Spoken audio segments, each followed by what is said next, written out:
you're still there. Oh, say does that star-spangled banner yet wave o'er the land of the free and the home of the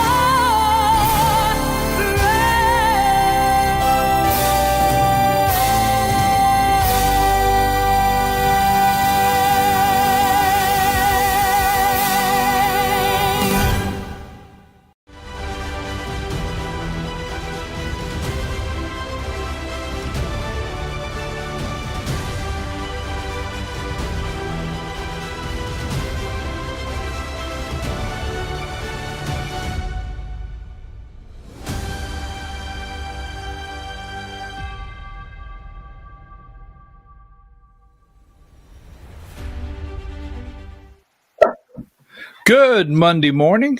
Good Monday morning. I'm your host, BKP. You're watching BKP Politics on voiceofruralamerica.com. Good morning, Diane. I hope you're doing well. I hope you had a great weekend, everyone out there. It was absolutely beautiful. Turning down the temperature.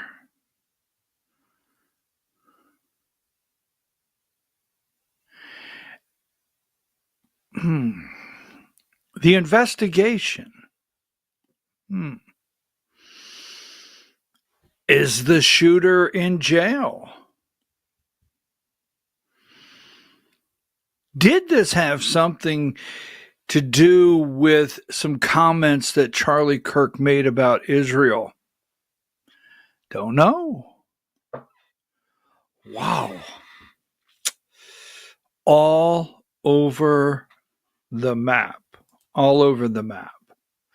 So, we have a lot to cover today, and we will cover as much ground as we can. You know, give me number 10, Diane, and I'll try not to jump around too much. And I know, Diane, you were like thinking I could really count 133. So everyone out there, I mean, everything is going on out there. People analyzing facial recognition, people analyzing other people in the crowd. People feel they have video of someone carrying a handgun. I mean, this is pretty. As you can see, this is what happens when your government, your and mine, our government lies to us so bad. This is how bad it is. So bad about everything that has happened. And when I say recent history, we'll start at JFK Jr. We'll leave it there, okay? I mean JFK, not Junior. That wasn't JFK. We'll start there. But when your country, Vietnam, when you have to read 30 years later, and then finally someone comes out and talks about Building 7, and well, that would be the World Trade Center's complex. But anyhow, when this is exactly what happens in America when our government, when I say lies to us about basically everything out there. And the politicians that come out and give us the statement, for the most part, are liars. There you go. I mean, that's just the bottom line. I mean, and now, if we take an extra look at anything, if we question anything, we're the ones searching the dark sides of the web. We're the ones that are turning up the heat. We are the ones that are, conspiracy theory, wild things being said. But guess what? If what even RFK has said, the CIA was not involved in JFK's murder, our president of the United States, and then, if we were not living in post-Republic America, the Republic for which it stands, because Ron Paul says, that's his comment, that JFK, the murder of President Kennedy, was when we lost the Republic. That's his statement. You can look it up. So we're living in post-Republic America, and we just have questions. Turning the temperature down. That's all I heard from every politician, gushing with love and care and compassion and concern about the neighbor. They brought every Republican and Democrat out they can find. Why, on the floor of the House, we vehemently disagree. But that doesn't mean we're not friends at the end of the day, and that we can't have the conversation. Oh, they're amazing people, are they not? Are these not amazing people? This weekend, they are turning the temperature down. Give me number 122. Everybody, why, we have debate. But that's what makes this country. These are the people that are telling me why we have debate.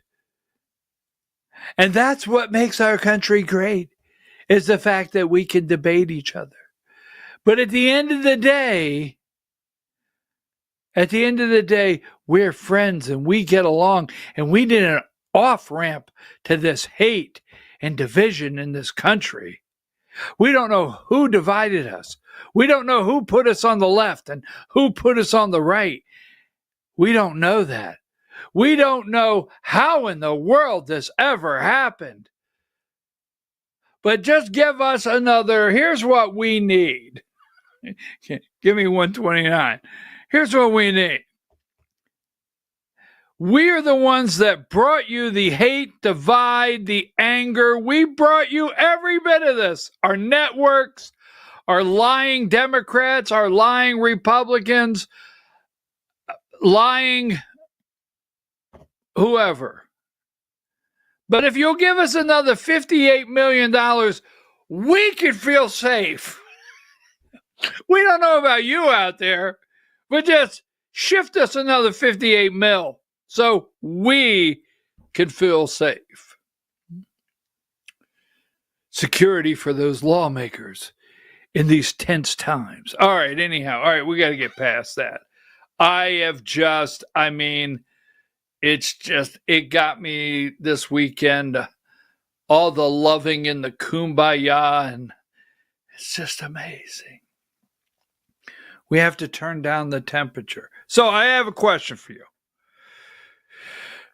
Do you believe that someone should lose their job over celebrating? Let's see exactly. Over celebrating the death of Charlie Kirk. Now, I find it interesting, and we'll get to this in a minute. I find it interesting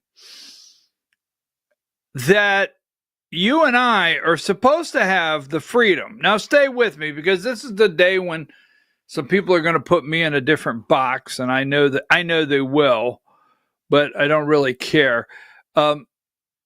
We are supposed to be celebrating the freedom, all right?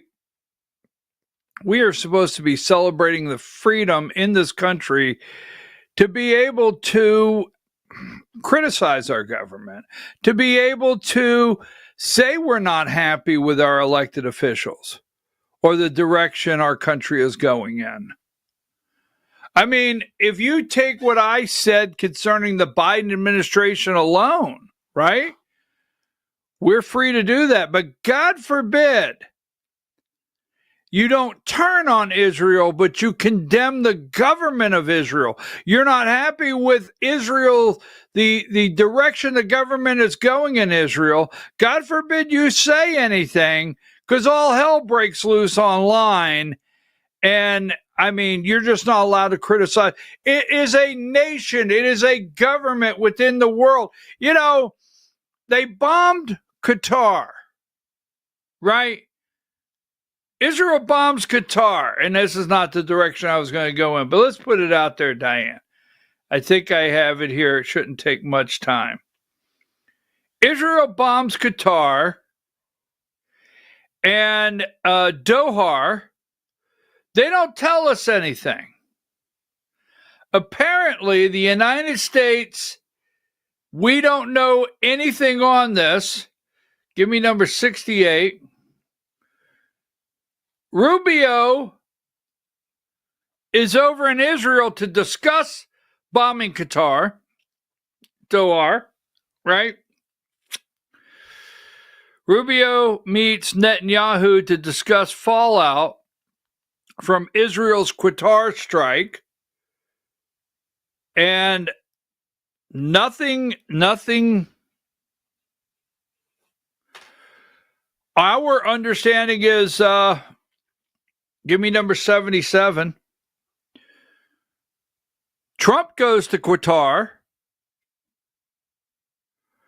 This is Benjamin Netanyahu, right? Trump goes to Qatar. He goes to Saudi Arabia, right?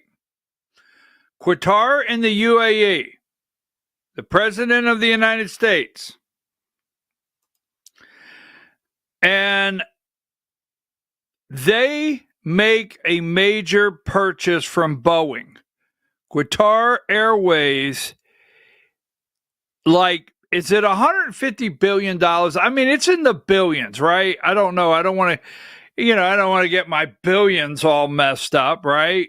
Nobody wants to mess their billions up. But Qatar announces a $1 billion purchase. Multi, not just one. Maybe 100 and some billion. I don't know. 150 aircraft from Boeing while President Trump is in Doha. Right? Major investment. Years of work for thousands of Boeing employees. Right? Years work. I mean, I will tell you this. I know what happens when we start internationally. You start telling me who the terrorists are and who is the bad guy and the good guy. I get that. I do get that. The airline industry revolves around the world purchasing aircraft. It just does. Bottom line, you might take it or leave it. Saudi Arabia. I mean, the airline industry, they cannot make it on just selling to Southwest and, and Delta or whatever. They want to sell to Korea. They want to build the planes for Qatar. So a multi-billion-dollar purchase in Doha, Qatar, or Qatar, whichever one you prefer. Thousands of jobs for several years secured in America. Bibi Netanyahu, number 68, decides to bomb them. All right? Saying he didn't have time. The window of opportunity. Israel's strike targeting Hamas leaders in Doha last week drew international outrage, was publicly criticized by the U.S. He doesn't tell Trump. Now, why are we the bad guys for criticizing this guy, Benjamin Netanyahu? He doesn't respect our government. He doesn't respect our president. regardless of what you say. So I, for one, support the Jewish people. But I'll be damned if I'm going to come on here every single day and pretend like Benjamin Netanyahu and the Israeli government and everything he does is biblical. I'm not going to do it. Okay? Clear? Clear? Get the paddles because you're having a heart attack. Clear? I'm not going to do it. I mean, he doesn't care. And then you go, give me number 76. Donald Trump, he doesn't tell Donald Trump. Give me number 76. Why does he, Benjamin Netanyahu, Charlie Kirk was a true friend of Israel? Interesting. September 13th, just 2 days ago, Benjamin Netanyahu, Charlie Kirk was a true friend of Israel. You know what I say? I say, all of you sleuths, is that what it's called? A sleuth? I don't care. All of you investigators, just keep working on this. All right? Because to leave me with the government got their guy, all right? Dudley Whiplash. Dudley, what was his name? What was Dudley's name? Anyhow, he got his guy in 3 days, and the guy's living with a trans, and he's writing messages on his bullets.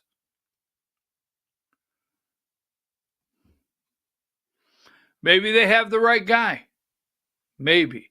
But don't stop the investigation. Take that down. Now, my question to you, and I want to come back and I want to talk about this.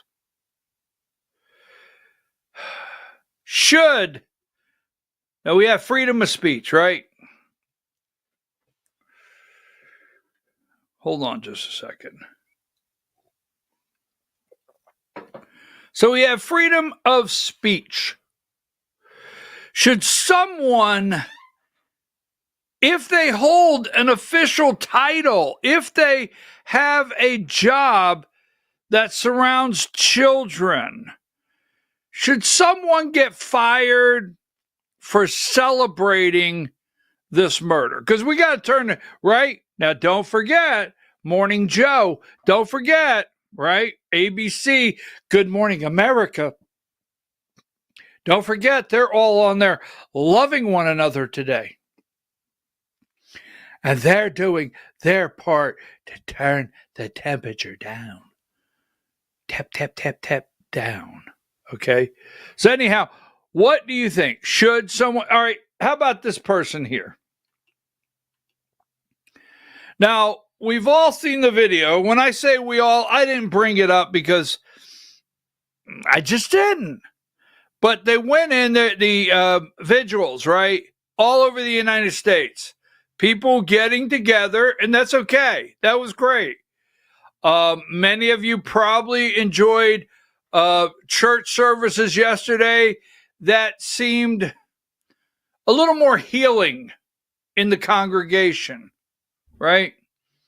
And I'll say this, a lot of churches in America badly need revival, not for the people, but for the church.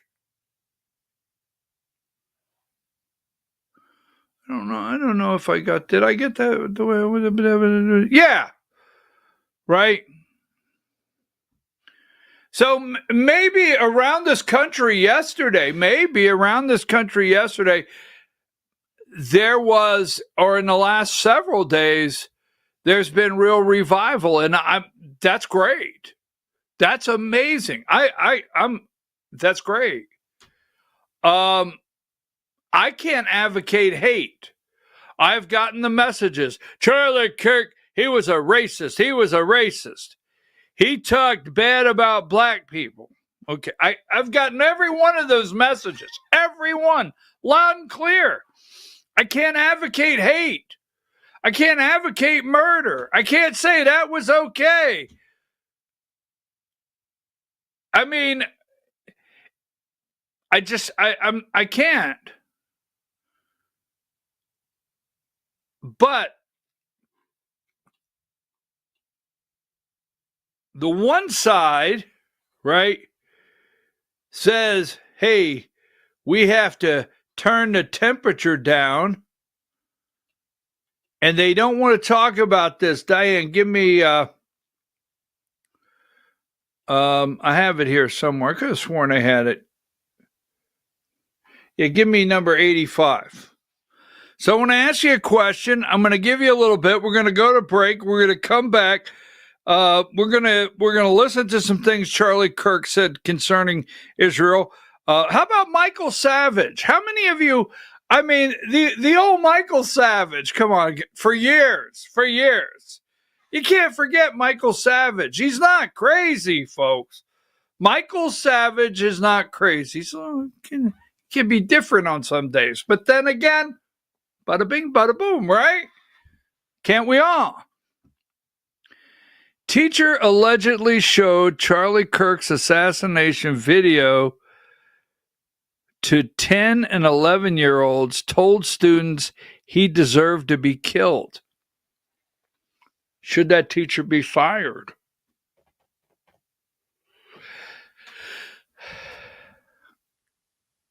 Now, Staples, you watched the vigils. I was going there a minute ago. Someone came in and said they were printing up flyers to hand out for a prayer vigil for Charlie Kirk. And the lady at Staples said, that's political propaganda. We don't print political propaganda. She wouldn't print it. All right. Does she get fired? Well, Staples fired her, right? This right here, a teacher allegedly showed and said he deserved to get killed. A public teacher has been suspended after allegedly showing a video. Now, suspended does not mean anything. Got it?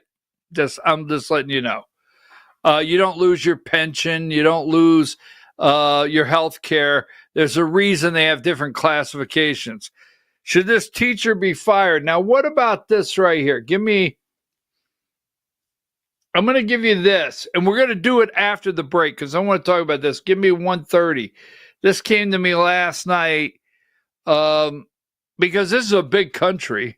Yes, the lower 48, not counting, Alaska and the Samoan Islands or whatever they are, and Puerto Rico and, out there in Hawaii, not counting the territories, whatever. He was a monster, and his wife and kids are better off without him, as is the rest of the world. Hopefully, her next partner will respect women and children. Wow. What if that person worked in the school system? Should they be fired? So take that down. That's going to be a little focus when we get back. Yes, when we get back. So take that down. So let me put this out here. Let's see. 124. It could be possible 2 days, no more TikTok. And I have to tell you, if TikTok's gone, where am I going to get my dogs taking baths videos? Right? Give the dog a bath. They're hilarious. Where am I going to get those? Right?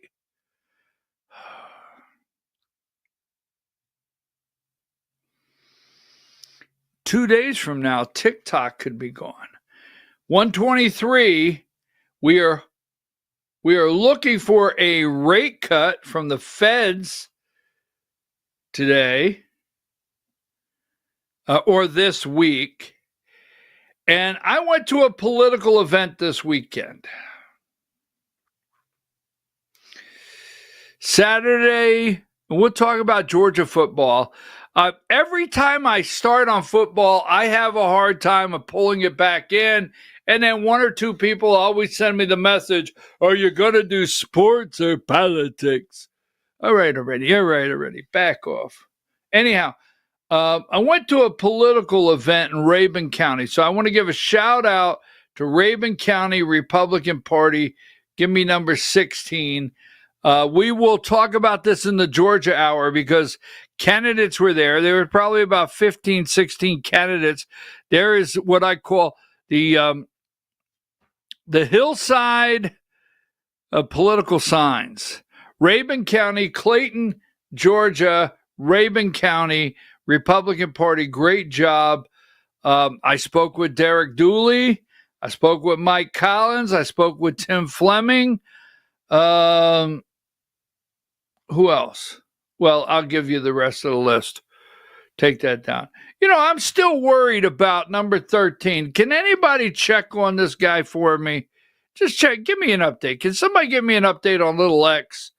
I sure hope Family, Children, and Services haven't stepped in. I missed a little guy. All right. We have a big event coming up. When I say we're going to be broadcasting a big event. Saturday, I went to an event. We're going to talk about that. I think, we've got the endorsement. How many of you watched Erica Kirk? Was it Saturday night with her statement? I watched it. It was moving. What's your thoughts? What's your thoughts on any of this? Well, you could share them with me while we're on break. We'll be right back after these brief messages.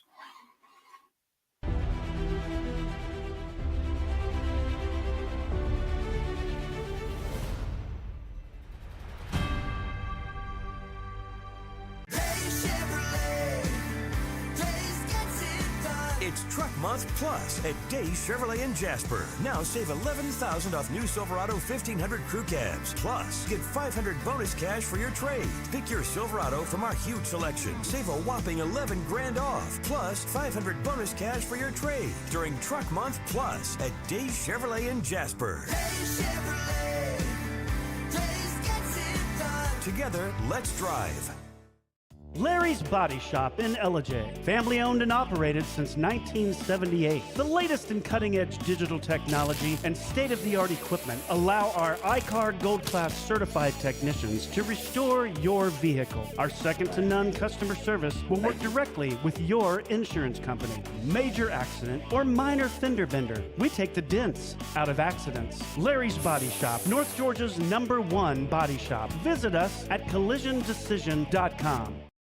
Why give your money to liberal media companies? Put your marketing needs in the hands of a conservative marketing professional and start getting results today.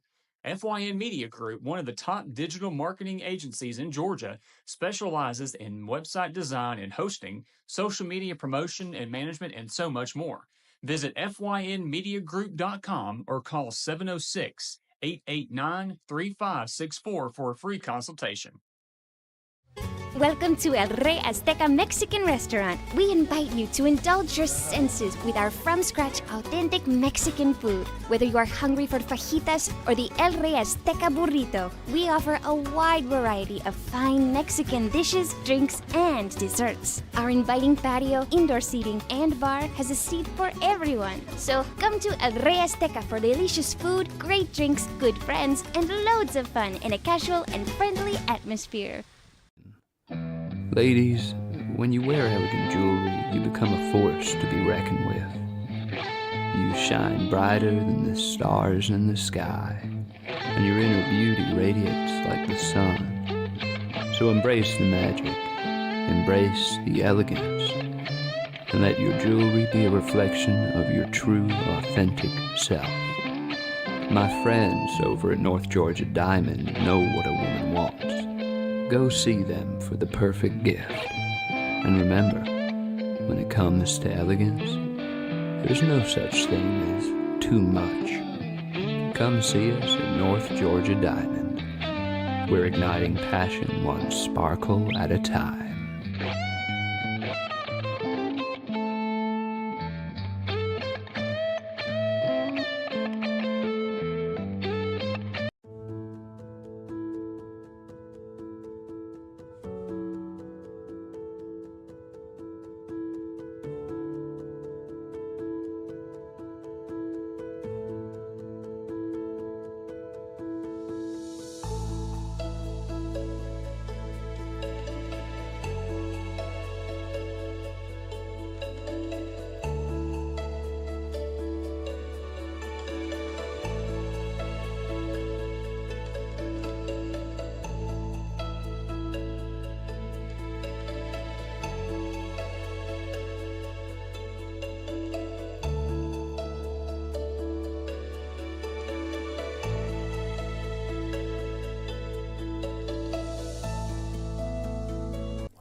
In 1981, Reed Nicholson began selling tires out of an old barn in Mineral Bluff. Little did he know that he had just laid the groundwork for the most trusted names in automotive services in the Blue Ridge area. In 1997, Nicholson Tire Center became what it is today, holding the same values of faith, family, and great customer service. 2 locations to serve you, and the Blue Ridge location is currently expanding to offer fast service and the largest U-Haul provider in Georgia. Nicholson Tire Center, Blue Ridge, and Mineral Bluff.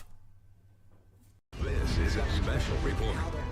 Knowing how to invest your money is harder than ever before. Dealing with stock market volatility, record debt, and terrorist attacks requires new thinking. At U.S. Asset Management, we can help you see the world more clearly so that you can move beyond the chaos and invest with confidence. Call us, visit us online, or drop by our office. U.S. Asset Management, helping you make better decisions with your money. Mesquite Grill, now offering online ordering for your convenience. Check out our new website at mesquitegrillbr.com. That's mesquitegrillbr.com. The great food and service you have come to expect, ready for you when you arrive. Open 7 days a week with a fully stocked bar and friendly service. Bring your furry friends with you and dine on our pet-friendly patio. Also, check out our catering options and let us prepare delicious food for your next event.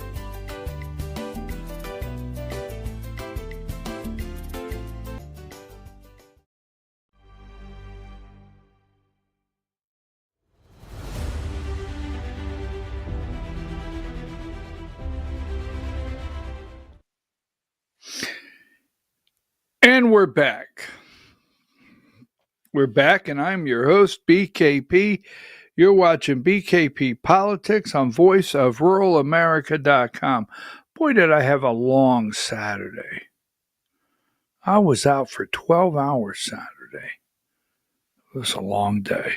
Wow. Anyhow, so, hi, Diane. We are supposed to be. Now, we're going to get a little more into questions out there. And I'm okay. I'm looking everything over. Everything over. When I say that is, I've looked at a lot of different videos, different explanations, different opinions. I keep in what I call perspective that the media that is giving me stuff is not honest. So if the media tells me, and when I call the media, when I call the corporate corrupt mainstream media, as I call it, if they tell me they got their man, I have to question it. If they do.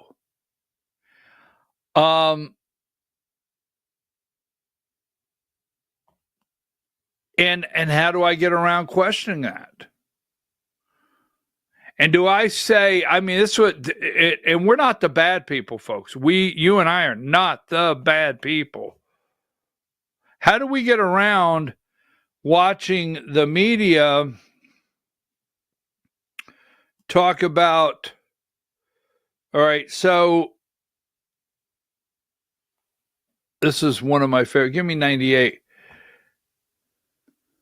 New York Times op-ed by David French, but the chyron fits perfect under these people right here. There are monsters in your midst. They're not just under the bed. They're in your midst. Right? So you say you got them? Anyhow, that being said, I want to go into this, the turn the temperature down mode. Now, this guy right here, a star. You always have a star born out of one of these situations, right? Someone that just rises to the occasion, 97. Someone that we can look up to. You see, when this happens in America, they want you to believe that all Americans are looking for someone that they can look up to a politician rises to the Charlie Kirk occasion. And that would be Spencer Cox out in Utah. Now, he's the governor of the state of Utah. Utah is where the murder took place. But let me tell you something. They are elevating this guy, 122. He was on all the morning shows. Every morning show he was on yesterday. America, when we're looking for healing, we're looking for words, positive, comforting in times of need. This guy has risen to the occasion, Spencer Cox, according to the media. But then again, we've got none other than 114. You and I have the Trumpster. Political violence, a problem on the left, not the right. So, excuse me for that. We're supposed to be turning down the temperature.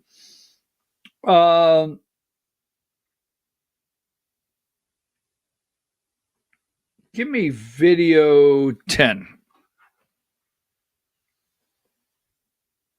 That message, it stands in contrast to Donald Trump, who continues to accuse his political opponents of provoking violence, pinning the blame on the left. The problem is on the left. If you look at the problem is on the left. It's not on the right, like some people like to say on the right. The problem we have is on the left. And when you look at the agitators, you look at the scum that speaks so badly of our country, the American flag burnings all over the place, that's the left, that's not the right. CNN's Danny Freeman is... All right, so the problem is on the left, not the right. If you look at social media, on the right, there has been anger over this murder. There has been. There's been social media comments on the right that are unacceptable. They are. They've been pretty angry. But everyone is turning down the rhetoric, turning down the temperature, but they don't call, the left never calls out anyone on their side. Never. And it's truly, the problem is truly on the left. Now, I showed you this morning, there's a lady that got fired because she reported social media post. She reported social media post concerning I think it was a doctor. She is the one that reported the doctor. She got fired for the social media post that he made. Give me this one here. We showed you this, number 85. I'm going to show you a couple of these.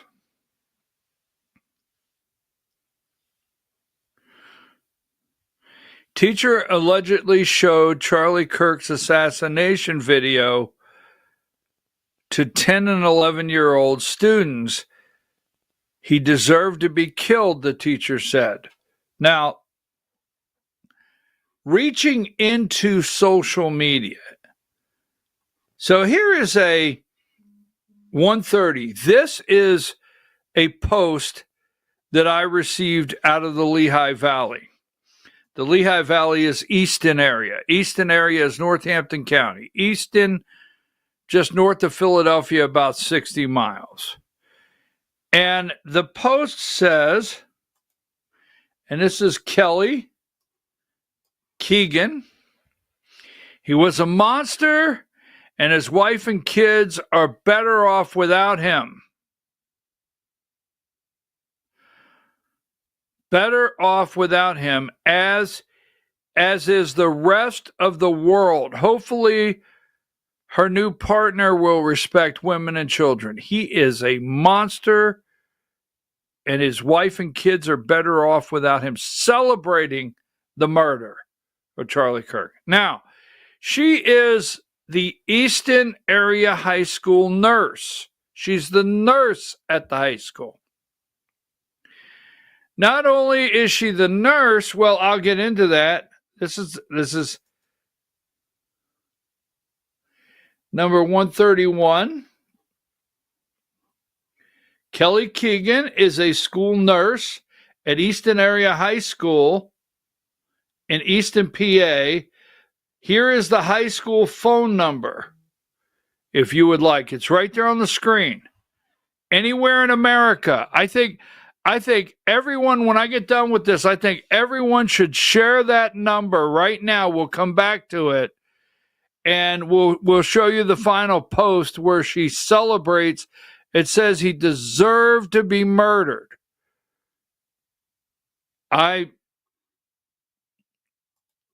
Now, here is 132.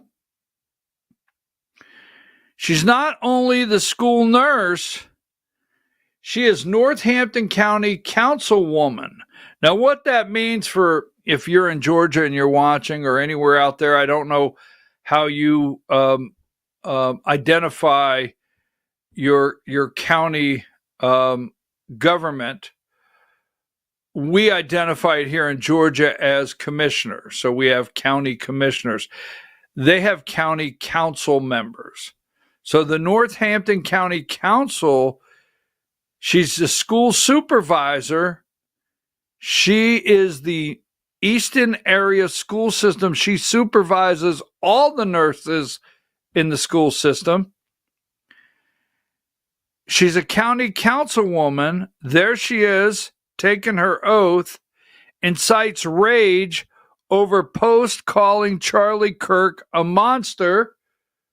Now here's the morning call, and the morning call is a newspaper of about 1 million people in a metro area there in the Lehigh Valley. 135, and here she is. Northampton County Council members post calling Charlie Kirk a monster under investigation by her employer, the Easton Area School District. She is also a county council member. Now, if you would like to read the full story, there's a guy that does a little online post up there called the Lehigh Valley Rambling. It's 134. Lehigh Valley Ramblings. This is Bernie, right? Isn't that Bernie? Yeah, Bernie does this. Northampton County Council member Kelly Keegan celebrates murder of far-right influencer. If you want to go read the entire story that Bernie wrote in full detail, this is where I would recommend going to read the entire story. We'll leave it there on the screen for a minute. So before we go back, now we just showed you in the beginning someone's social media post. That's where we started. So let's go back to 130. Here is the actual post. It's her personal social media. Should she be fired? Should she lose her job? That's the question. Or is that just freedom of speech? She can say what she wants. How do you feel about that? Or when you hear someone today, go ahead and give me this one right here, the National Healing Video 12, and then come back to this. Give me Video 12. The terrible, terrible tragedy, the assassination of Charlie Kirk, have been horrified and asked the same question. When is this going to end? How can we come together? How, had one law enforcement officer say, how do we keep social media away from our children? How much longer does this continue? But we're just not hearing it from people that are trying to fan the flames and talking about civil war. I wish we could come together as Americans after a tragedy, after this summer, Democrats are slaughtered while sleeping in their bedrooms, and when Republicans are assassinated going out talking to college students, for God's sake. Yeah.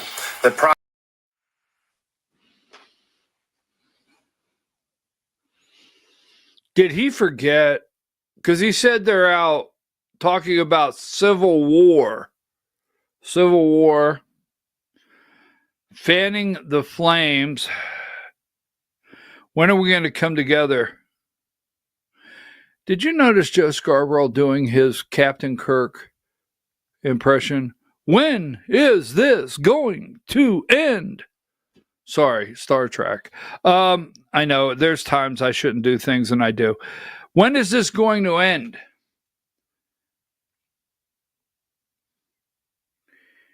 He was a monster, and his wife and kids are better off without him, as is the rest of the world. Hopefully, her next partner will respect women and children.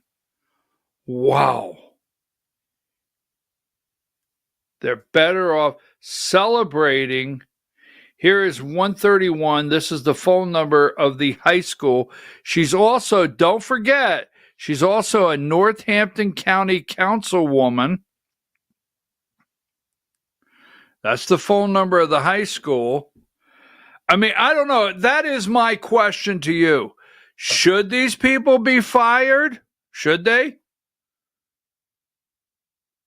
For celebrating murder? I mean, what do you think here? Now, I agree with President Trump. Take that down. I agree with President Trump. The left needs to be investigated. They absolutely do. Give me video. Let's see.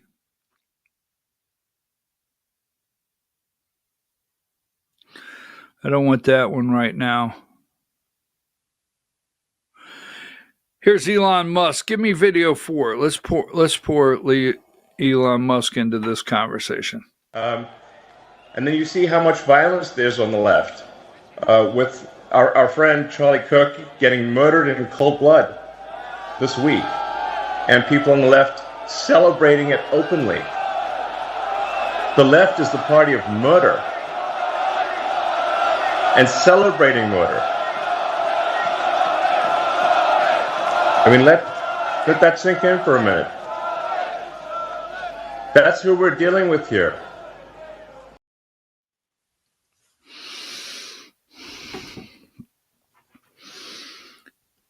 Give me video 13. We will talk about your one comment there in a minute. Video 13.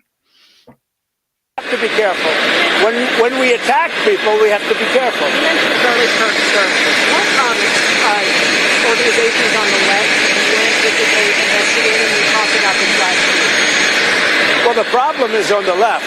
If you look at the problem is on the left. It's not on the right, like some people like to say on the right. The problem we have is on the left.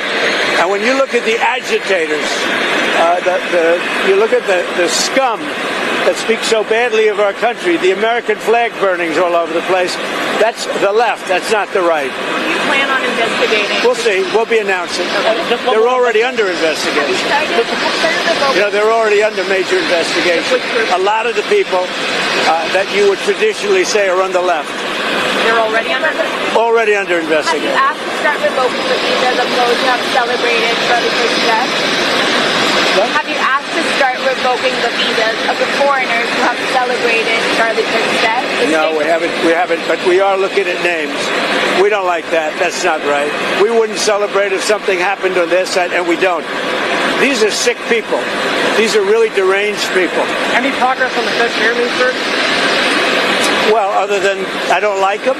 No, but he's incompetent. All right, so our audio looked to be a little off on that one. But that being said, I think we have no choice but to do, no matter how angry they get, we've got to do a full investigation of the hate on the left. I really do. All these organizations that are funding it, I am tired. I am absolutely tired of them talking about the left and the right and the hate and the temperature and how we got here. Let me say this, okay? You cannot, and you know, they will tell you that America is the great experiment. Well, you know, I'm tired of being I'm tired of being in their Department of Research on how we react to certain things. They keep doing that to the people here in this country. They keep doing certain things and wanting to see how we react. And they're actually doing a study. And I don't want to be a case study for them. I don't want my children to be. I don't want my grandchildren to be a case study for these people. Now, they have always told you that we're the great melting pot. Let me show you something. All right. I want you to read this headline in America. I want you to read this headline. Now take a minute, number 53, read the headline before we get ready to go to our next segment. Democrat judge, all right, read the headline. Democrat judge in America's Muslim capital bans gay pride flags after Islamic outrage. Democrat judge, American Muslim, gay pride, Islamic outrage. So here's what they want you to believe. They want you to believe that they could take a room, call it the United States of America. They could take a room and they could put Islamic, Muslim, Democrats, Republicans, Christians, evangelicals. I mean, let's name them all. Okay, let's go with that. Catholics, Indians, Hindus, all the other religions out there. We could put transgenders, gays. Let's see who else with lesbians, whatever out there. We could put Mexicans, El Salvadorans, Venezuelans out there. We could put them all in a room, every one of them, and say now that we can put black people, Native American people, we can put Asians, right? We put all these people in one room. Put them all in one room. And see who starts the fight. Now, you got the white coat people. You got them back here in a lab. Who starts the fight? Who says the first thing to agitate or raise the heat level? It's all a study. Who's going to make the first threat? Can they get along? Does this one get along with this one? They did that to us here in America, and now they want to bring the temperature down. Yes, that's what they want to do. They want to bring the temperature down. Okay.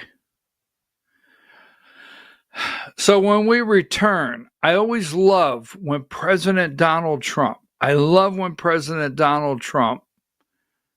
just flat out just smacks them with the truth. I always enjoy that. Take a break.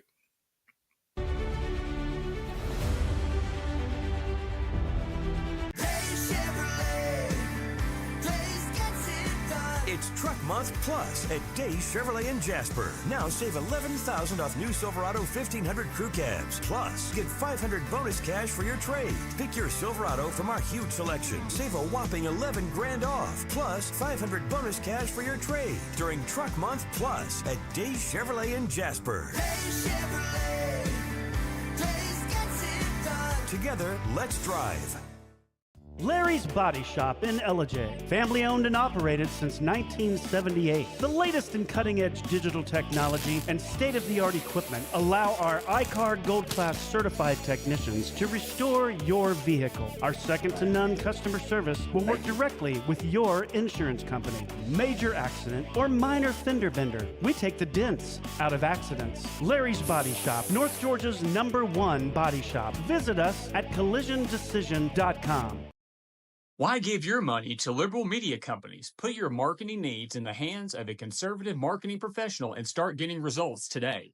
FYN Media Group, one of the top digital marketing agencies in Georgia, specializes in website design and hosting, social media promotion and management, and so much more. Visit FYNmediagroup.com or call 706-889-3564 for a free consultation. Welcome to El Rey Azteca Mexican Restaurant. We invite you to indulge your senses with our from-scratch authentic Mexican food. Whether you are hungry for fajitas or the El Rey Azteca burrito, we offer a wide variety of fine Mexican dishes, drinks, and desserts. Our inviting patio, indoor seating, and bar has a seat for everyone. So come to El Rey Azteca for delicious food, great drinks, good friends, and loads of fun in a casual and friendly atmosphere. Ladies, when you wear elegant jewelry, you become a force to be reckoned with. You shine brighter than the stars in the sky, and your inner beauty radiates like the sun. So embrace the magic, embrace the elegance, and let your jewelry be a reflection of your true, authentic self. My friends over at North Georgia Diamond know what a woman wants. Go see them for the perfect gift. And remember, when it comes to elegance, there's no such thing as too much. Come see us at North Georgia Diamond. We're igniting passion one sparkle at a time.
In 1981, Reed Nicholson began selling tires out of an old barn in Mineral Bluff. Little did he know that he had just laid the groundwork for the most trusted names in automotive services in the Blue Ridge area. In 1997, Nicholson Tire Center became what it is today, holding the same values of faith, family, and great customer service. 2 locations to serve you, and the Blue Ridge location is currently expanding to offer fast service and the largest U-Haul provider in Georgia. Nicholson Tire Center, Blue Ridge, and Mineral Bluff.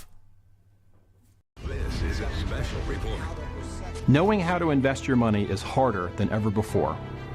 Dealing with stock market volatility, record debt, and terrorist attacks requires new thinking. At U.S. Asset Management, we can help you see the world more clearly so that you can move beyond the chaos and invest with confidence. Call us, visit us online, or drop by our office. U.S. Asset Management, helping you make better decisions with your money. Mesquite Grill, now offering online ordering for your convenience. Check out our new website at mesquitegrillbr.com. That's mesquitegrillbr.com. The great food and service you have come to expect, ready for you when you arrive. Open 7 days a week with a fully stocked bar and friendly service. Bring your furry friends with you and dine on our pet-friendly patio. Also, check out our catering options and let us prepare delicious food for your next event.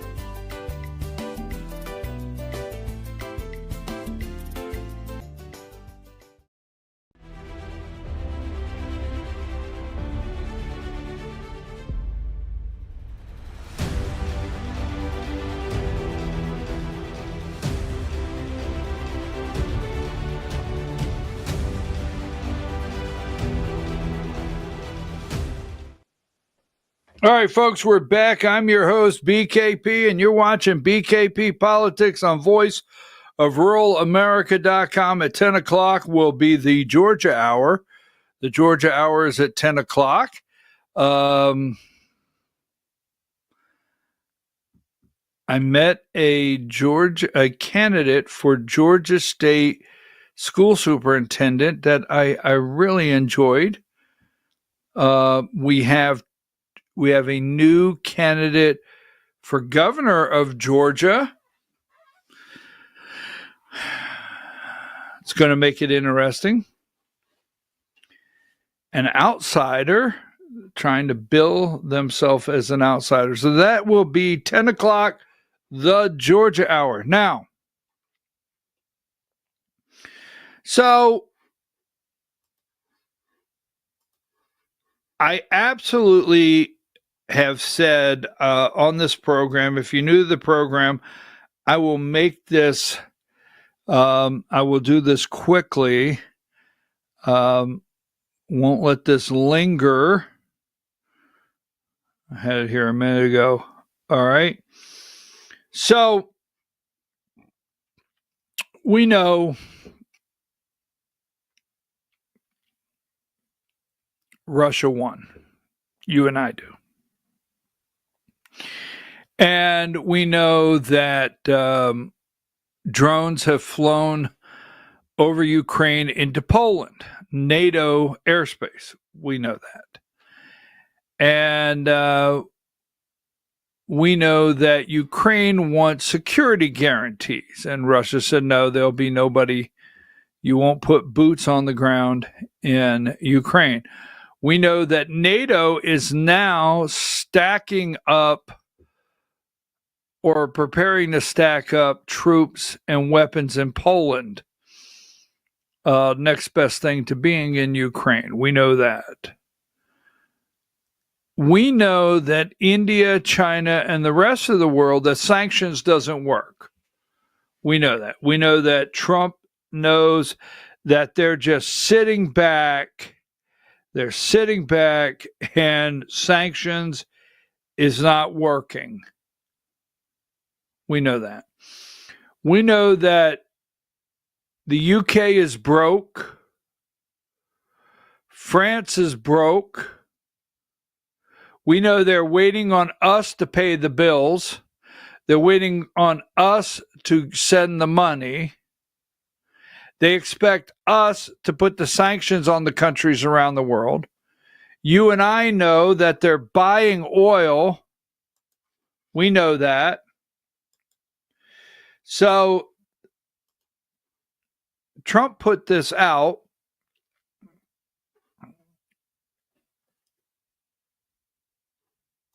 Yeah, I think it's 64. Let me check first, Diane. Yeah, give me number 64. And I absolutely love this because Russia is selling oil to China and India, and they are repackaging the oil. Right? Everyone's looking for us to do something. Even Lindsey Graham, what we seem to think very strongly is the gay senator from South Carolina, the warmonger. Trump sent a letter by the president, Donald J. Trump, to all NATO nations and the world. I am ready to do major sanctions on Russia when all NATO nations agree. All right? And started to do the same thing. And when all NATO nations stopped buying from oil from Russia. Folks, we have talked about this on the show for God knows how long. Now, China is trying to get Trump to visit China. Oh, yeah. They have a delegation that's over here that's, well, we'll say lobbying Trump to visit China. They want Trump to come to China. So we've talked about it. Now I want to hold on to this one here. I forget the number here, Diane. I want to find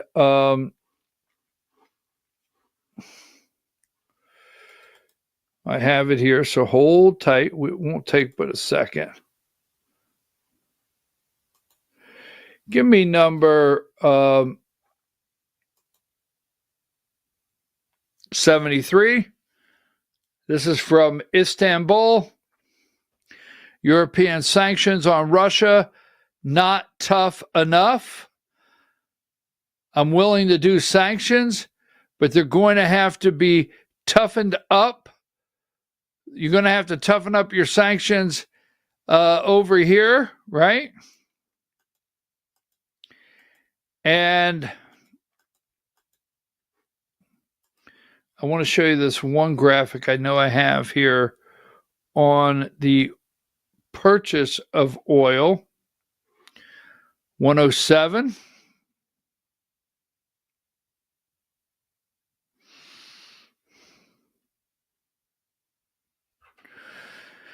Countries buying Russian crude oil.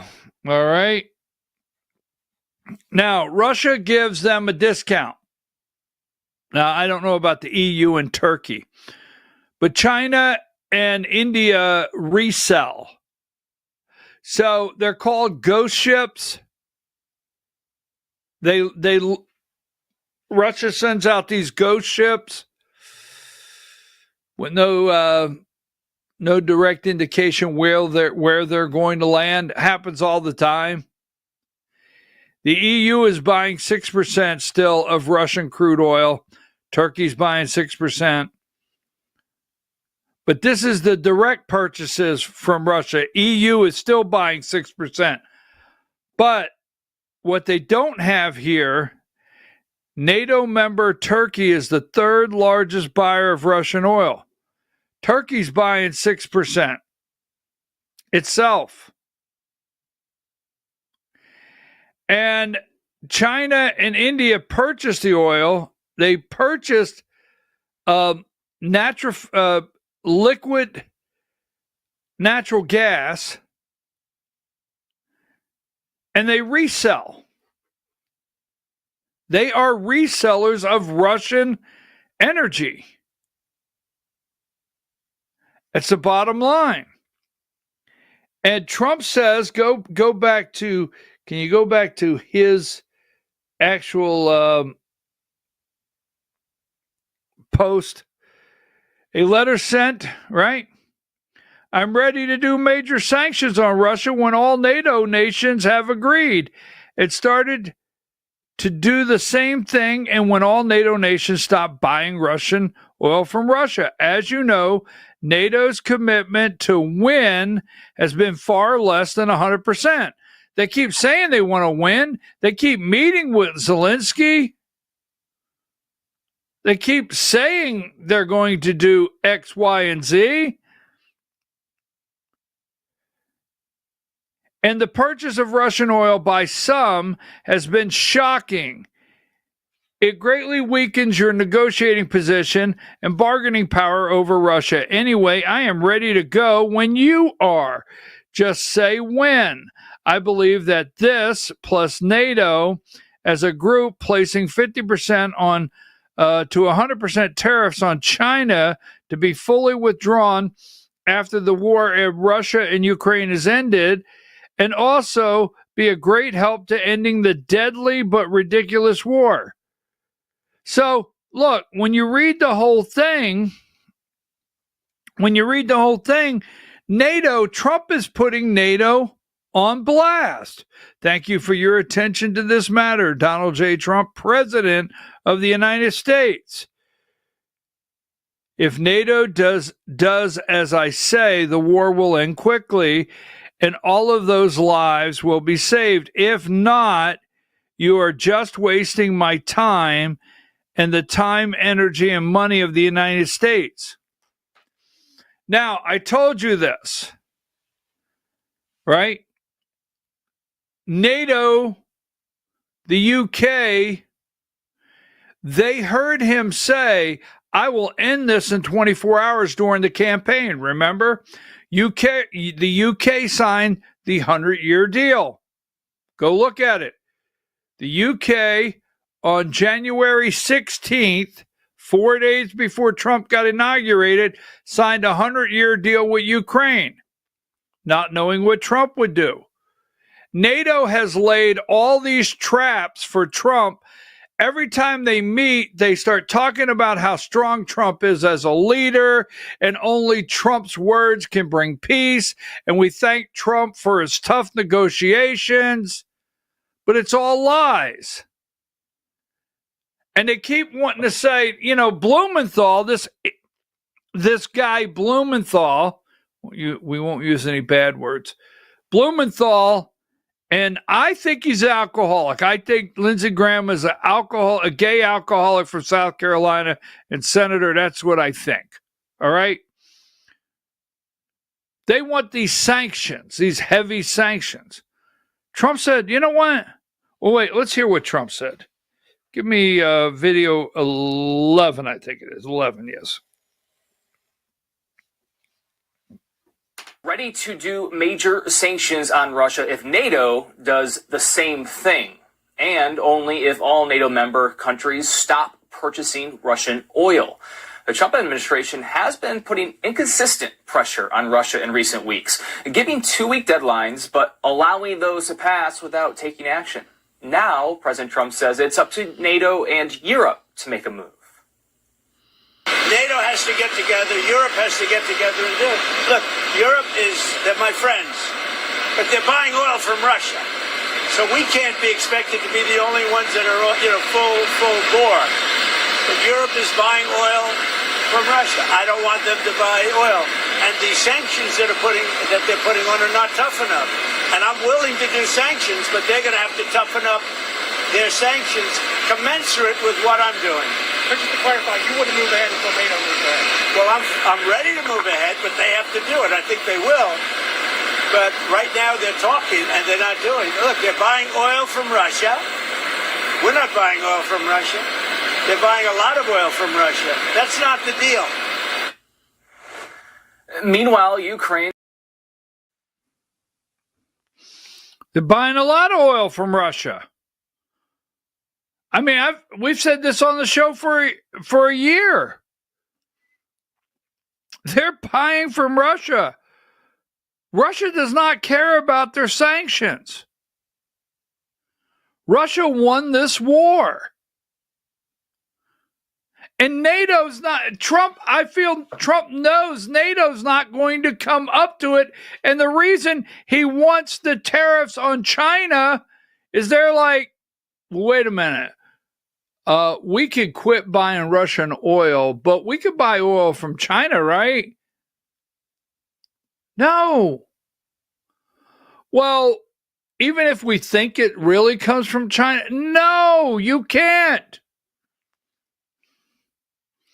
They're not going to do it.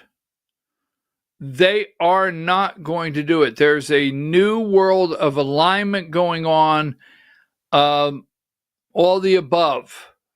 So take that down. We're waiting to see if the feds are going to drop the rates this week, 123.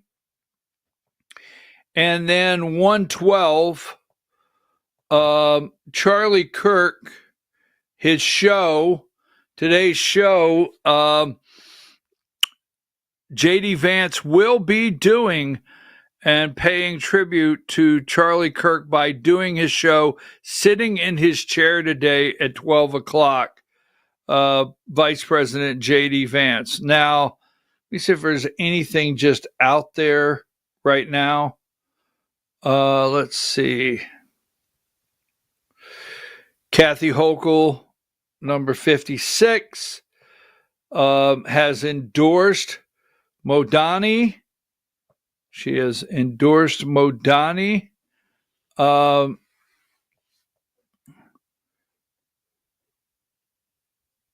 think we'll stay there. Now, listen, when I come back, I've got one video that's 4 minutes long. I'm not sure I'm going to play all 4 minutes, and I may not have a stopping point.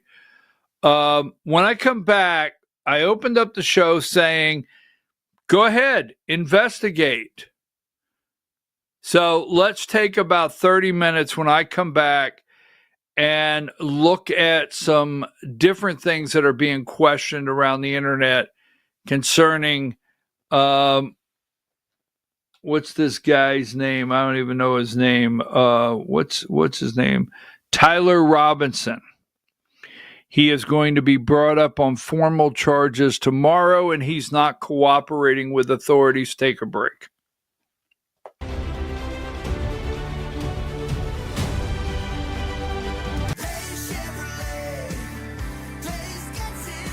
It's Truck Month Plus at Days Chevrolet in Jasper. Now save $11,000 off new Silverado 1500 crew cabs. Plus, get $500 bonus cash for your trade. Pick your Silverado from our huge selection. Save a whopping $11 grand off. Plus, $500 bonus cash for your trade during Truck Month Plus at Days Chevrolet in Jasper. Days Chevrolet.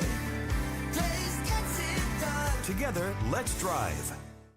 Larry's Body Shop in Ellijay. Family owned and operated since 1978. The latest in cutting-edge digital technology and state-of-the-art equipment allow our iCard Gold Class certified technicians to restore your vehicle. Our second-to-none customer service will work directly with your insurance company. Major accident or minor fender bender, we take the dents out of accidents. Larry's Body Shop, North Georgia's #1 body shop. Visit us at collisiondecision.com.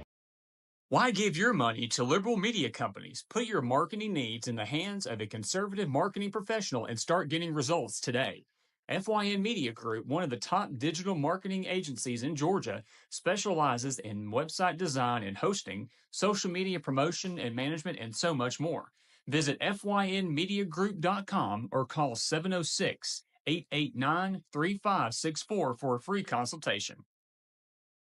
Welcome to El Rey Azteca Mexican Restaurant. We invite you to indulge your senses with our from-scratch authentic Mexican food. Whether you are hungry for fajitas or the El Rey Azteca burrito, we offer a wide variety of fine Mexican dishes, drinks, and desserts. Our inviting patio, indoor seating, and bar has a seat for everyone. So come to El Rey Azteca for delicious food, great drinks, good friends, and loads of fun in a casual and friendly atmosphere. Ladies, when you wear elegant jewelry, you become a force to be reckoned with. You shine brighter than the stars in the sky, and your inner beauty radiates like the sun. So embrace the magic, embrace the elegance, and let your jewelry be a reflection of your true, authentic self. My friends over at North Georgia Diamond know what a woman wants. Go see them for the perfect gift. And remember, when it comes to elegance, there's no such thing as too much. Come see us at North Georgia Diamond. We're igniting passion one sparkle at a time.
In 1981, Reed Nicholson began selling tires out of an old barn in Mineral Bluff. Little did he know that he had just laid the groundwork for the most trusted names in automotive services in the Blue Ridge area. In 1997, Nicholson Tire Center became what it is today, holding the same values of faith, family, and great customer service. 2 locations to serve you, and the Blue Ridge location is currently expanding to offer fast service and the largest U-Haul provider in Georgia. Nicholson Tire Center, Blue Ridge, and Mineral Bluff.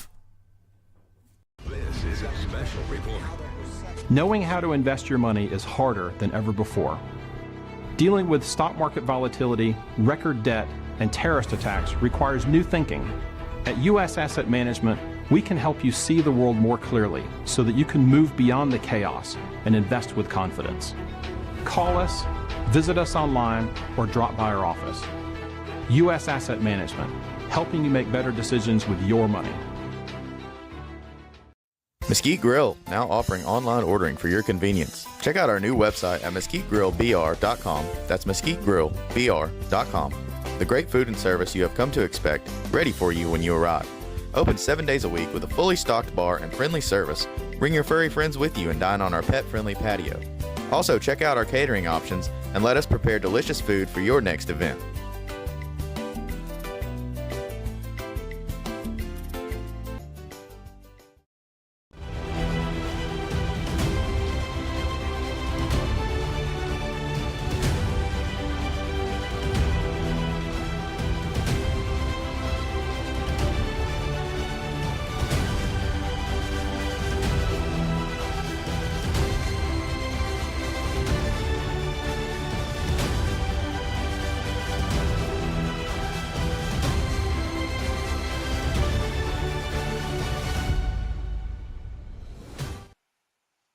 All right, folks. Tomorrow, I'm your host, BKP. You're watching BKP Politics. I agree with you. I agree with you. Thank you very much. You're watching BKP Politics on voiceofruralamerica.com. 5,000 free text messages to get people. Sorry. voiceofruralamerica.com. Hi, Diane. I hope you had a great weekend. Wasn't it beautiful out? The Georgia Hour at 10 o'clock, coming up at 10 o'clock. A new candidate for governor in the state of Georgia we'll talk about. And I'll tell you a little bit about Saturday in Rabun County. Georgia Hour. Now, I just got another message, and I don't disagree with you. You are looking at facial recognition. You're listening to other people. I've watched videos. I do not know a long gun. Okay?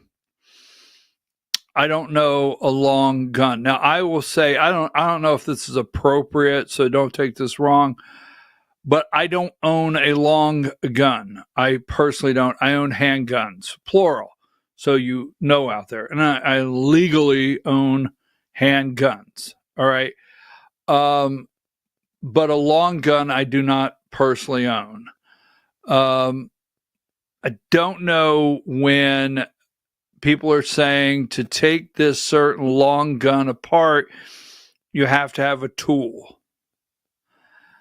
There is a lot of questions concerning the long gun, who he is, the range it was fired from, who was in the crowd. In fact, at Turning Point USA took down a camera immediately behind Charlie Kirk. I mean, what is real and what's not real? What is true? This is very open. This is very fluid. Now, the kid is Tyler Robinson, will be brought in for questioning tomorrow. So give me number 119. He will be brought in for not questioning. I'm sorry about that.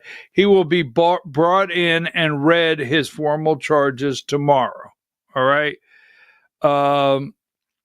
Key questions remain about shooting, about suspect's motive and shooting of Charlie Kirk. So tomorrow I think the state of Utah always does a virtual, and I don't even think tomorrow, I don't think he has to plead tomorrow.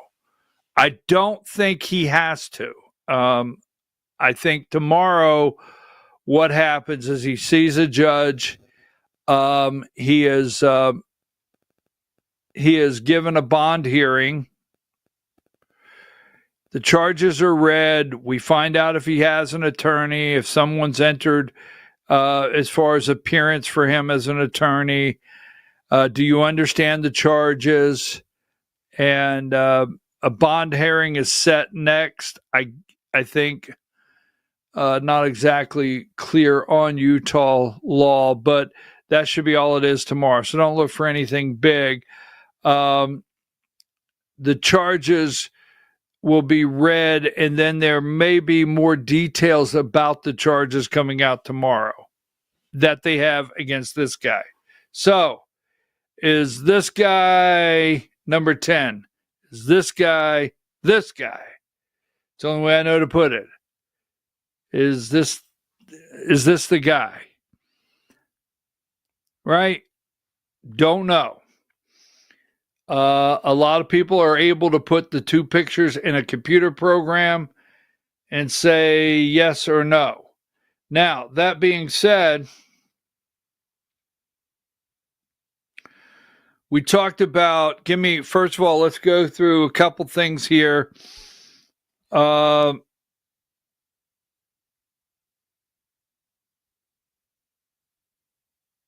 Let's go through.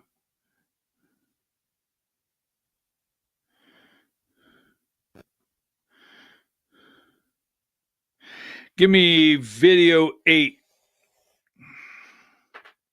And internet memes.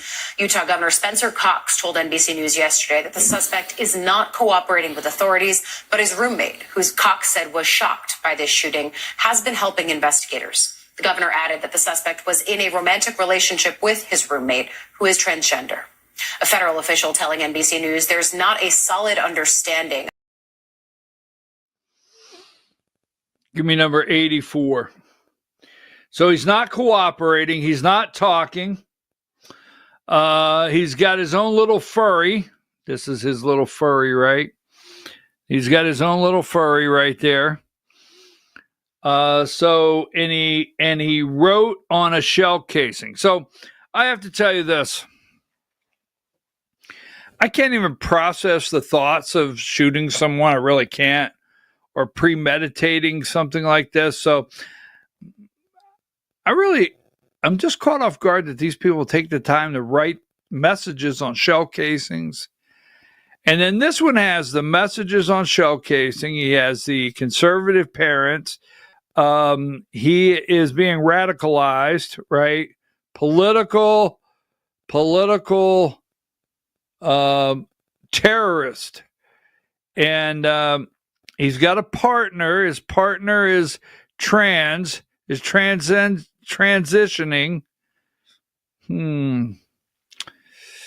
He has this little furry lifestyle going on. I mean, I don't know.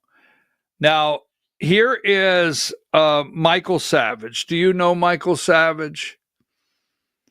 There's people analyzing the FBI, press conferences. But give me video 1. Let's listen to Michael Savage, video 1. Did anyone see that press conference by the so-called FBI? Something's wrong. I know I shouldn't do this. I'm risking an awful lot to go up against this FBI, the MAGA FBI. Something's very wrong with what I just heard. I mean, I watched it. I was hoping that they had caught the bastard who shot Charlie. So we saw a video of a person jumping off the roof. It looked very legitimate to me. However, there was no rifle in his hand. Now, the Mauser does not break down very easily, incidentally, for those of you who know weapons. Something's wrong with the whole thing. They're trying to claim he removed the barrel from the Mauser and fit the receiver and stock in his backpack and barrel in his pants leg all in 2 seconds. It is not easy to remove a Mauser barrel or index it after reinstalling and remain accurate. We are not hearing or seeing reality. And by the way, the photo of the rifle allegedly left in the woods has the barrel installed. So we're supposed to believe a guy is on the run after killing Charlie Kirk, and he pauses in the woods to reinstall a barrel, and then he leaves it for us to find, the FBI to find. I don't believe a word of it. I shouldn't do this. I know I'm putting myself at risk, but I can't take it anymore. I can't take the bullshit from this fucking government. It's lying to us. Something's wrong. Something's so wrong. It's sickening. Look at this idiot. They found the rifle and are getting the prints. Are you stupid? Are you that stupid Are you that dumb? The man jumps off the roof. There's no rifle there. Oh, it's in his backpack. I just told you, moron, that this rifle doesn't break down that easily. And then it's supposed to be reassembled while he's on the run. Wait, I'll stop now and reassemble it and leave it in the woods in a box, wrapped in a towel. He left breadcrumbs. Oh, and the trans stuff on the cartridges. Bullshit. Something is wrong with this whole fucking picture. So I had a couple bad words in there, Diane. I forgot. I watched this yesterday, and I put it on the list to send you this morning. I watched it yesterday, and I forgot. I thought, Michael, I didn't realize. Sorry. Please accept my apology out there. Please accept my apology if children were anywhere close to the TV. Please, please, please. I am so sorry for that.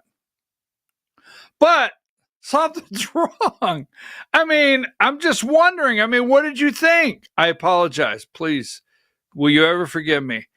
But I had to let that go because, I mean, Michael Savage, I mean, yeah, Michael Savage is Michael Savage. But, I mean, I'm trying to think. Okay, I want to believe that they got the guy. I want to believe we're going to heal. Oh, they want us to heal, and we're going to bring the temperature down and all the above. But they got the video of the guy jumping off the roof. Can they get me the video of the guy stopping and, you know, taking the gun apart? And then he reassembled it to be found later? I don't know. Now, Michael Savage, obviously, with his couple words, he doesn't believe a word of it. He doesn't believe a word of it. I don't know. I truly do not know. Then there's everybody talking about Charlie Kirk upsetting Israel. Now, wait a minute. I'm not going down no rabbit holes. This one takes a couple minutes. But pay attention to this video here. Video 6. And if we go dark, I'll put all those things out there. Yeah. How did these guys not know this was taking place? So I've been to Israel many times. The whole country's a fortress. When I first heard this story, I still had the same gut instinct that I did initially. I find this very hard to believe. I've been to that Gaza border. You cannot go 10 feet without running into a 19-year-old with an AR-15 or an automatic machine gun that is an IDF soldier. Right? The whole country is surveilled. And so let me just kind of go through this. We don't talk about Israeli politics very often, and most Americans don't know this. The last 9 months, Israel was on the brink of civil war. It's not an exaggeration. This judicial stuff, there were hundreds of thousands of Israelis taking to the streets because Bibi Netanyahu was basically redefining the Israeli constitution. That's not an exaggeration, right? He said the judicial branch has too much power. There were protests planned this week against Netanyahu, where they anticipated tens of thousands of people to take to the streets. That's all gone, Patrick. Netanyahu now has an emergency government and a mandate to lead. I'm not willing to go so far that saying that Netanyahu knew or there was intelligence here, but I think some questions need to be asked. Was there a stand down order? Was there a stand down order? 6 hours? I don't believe it. Israel's the size of New Jersey. When I took a helicopter ride from Jerusalem to the Gaza border, it's 45 minutes. Wow. 6 hours. They're live streaming the killing of Jews. Did somebody in the government say stand down? That is a legitimate, non-conspiracy question. The whole country is the IDF. The whole country is. Yeah. And you're trying to tell me that they're going to concerts and kibbutzes and schools and by reports 6 hours. Let's say it's 3 hours. That's suspect. Go ahead, Rob. It's also not like a right-wing reporting. This is from the New York Times. The long wait for help as massacre unfolds in Israel. 9 can't think of a more liberal news outlet than the New York Times. And by the way, I'm actually very pro-Israel. So let me be very, so I'm not exactly. Well, I think we all are. No, I just want to make sure my position is clear here. But so Patrick, there are other explanations. It's possible that the Netanyahu government was double-crossed by bad agents. Okay? That's dark, but it's not as dark as what we're talking about. Okay? Another aspect is that Netanyahu might have traitors in his government, like legitimate traitors that have infiltrated. I was texting with some senior people in the IDF, and they said, Charlie, can't say too much, but let's just say the same problem you have with the left in America, we have here in Israel. So there's something to think about. Just something to think about, right? Is that maybe there's some people within those intel agencies that aren't as sympathetic. Or maybe, Patrick, maybe they might have gotten a tip, they might have gotten whispers, but no one thought it would be 1,200 Jews dead. That's a potential, right? Because here's the essence of it. The essence is this. This is the closest thing to the Holocaust that any of us have lived through. But the fact is now Bibi and the Israeli hard-right government has a mandate. I got to be careful the way I say this. They're going to try to ethnically cleanse Gaza. Yep. I mean, I don't use that term lightly, okay? They're talking about basically removing 2.5 million people from there, okay? And honestly, they have a mandate to go seek justice and revenge. They do. This idea that they need to have a truce or a peace treaty, that's morally crap after you see women and children be burned alive and dragged to the streets. But there are some serious questions here, Patrick. And let me tell you, my pattern recognition over the last 5 years has become pretty sharp. COVID, Maui fires, Epstein. When I see a story and it doesn't click, our guts are usually right.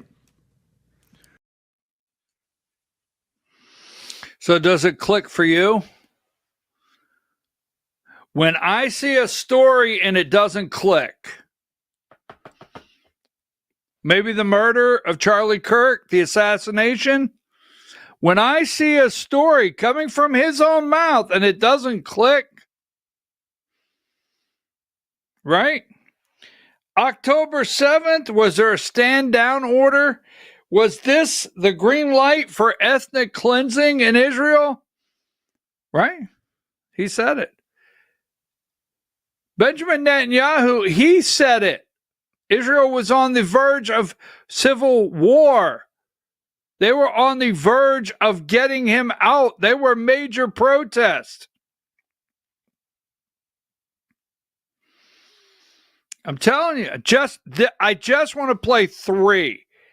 Only 3, because this is all the way around. We played a video of Savage. Again, I apologize for the kid is not talking. Let's play this one. I don't know. I don't think this one has bad words. I can't remember. I play so many videos. I don't think there's bad words. Just be prepared. Video 2. He was one of the only people, truly one of the only people to go to the president whom he loved. He loved Donald Trump, personally as well. And I think the president really loved him in a real way. But he was one of the only people to go to the Oval Office and say, sir, I totally understand and think Iran's really bad, but a war with Iran is not, is something that could really hurt our country. That was an unpopular position. He didn't need to express it. Oh, of course. And he did it again. He didn't have some weird agenda. He wasn't mad at anybody. He was for his country and he was for doing the right and wise and difficult thing. And he said that. He went to the Oval Office to say that. He took massive abuse from his own donors, which is also something that you don't see people. And he loved his donors. It wasn't a hostile thing, but they had a different view. A lot of them, not all, but a lot. And they expressed it to him in a very intense way. I know because he showed me. And he said, look, I understand your perspective. This is my perspective. And we're going to do what we think is the right thing, the wise thing. In that way, too, he was the voice of young people. There are no young people in the country anymore supporting this war and wanting Israel to continue its bombing campaign. That's just the truth. Look at the polls.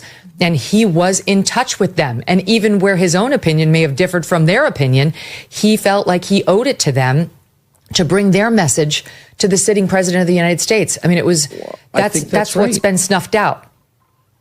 Well, as he has been, unfortunately, but he was one of the very few people I have met who combined a love for everyone involved with strong views. So again, he was not animated by anything creepy or weird. You knew him intimately, so you know this is true. If you talk to him off camera, he would say, I really, I love whoever I'm talking about, but I think this is wrong. It's immoral. It's bad for everybody involved, both sides. And he would say that, and he could say that because it was sincere. It was completely sincere, but I cannot overstate the amount of attacks he took privately over this, like absolutely for real. And having lived in Washington most of my life and seen people run nonprofits, I've never met one who was willing. Stand up is too strong. He wasn't confrontational, but he would just say, no, I'm sorry that you feel that way, but I think this is the right thing. The people we represent, which is mostly young people, they believe this, and I believe it also. It was brave, but loving at the same time. And I'm not sure he made a lot of headway, by the way. I mean, I think he made real enemies in doing that, but his view didn't change. Anyway. Give me number 76.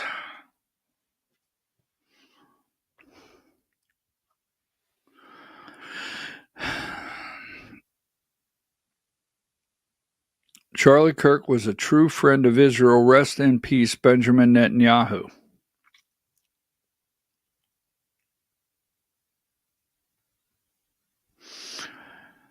You know, the other day when this happened, and my feelings about Charlie and my feelings about his wife Erica and the children, and how I think this is a life-changing moment, maybe in the world, but at least in this country. I told people I was getting a lot of phone calls. I got one phone call yesterday. It was just very direct. The guy didn't do it. Okay. I'm telling you, all right? But I was not prepared in the first couple days to start stretching out the conversation. I wasn't. Okay. Number 54.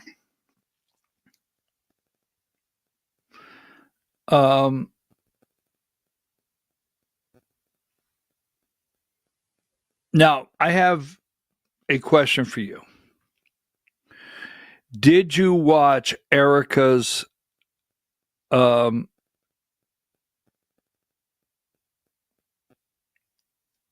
Erica Kirk's speech? I've gotten a lot of conversation. I've had people actually say, "Well, that I think that was weird." I think I was a little taken back. I've had comments, text messages, but I'm going to say this, okay? You got to remember something. Turning Point USA, right? Turning Point USA.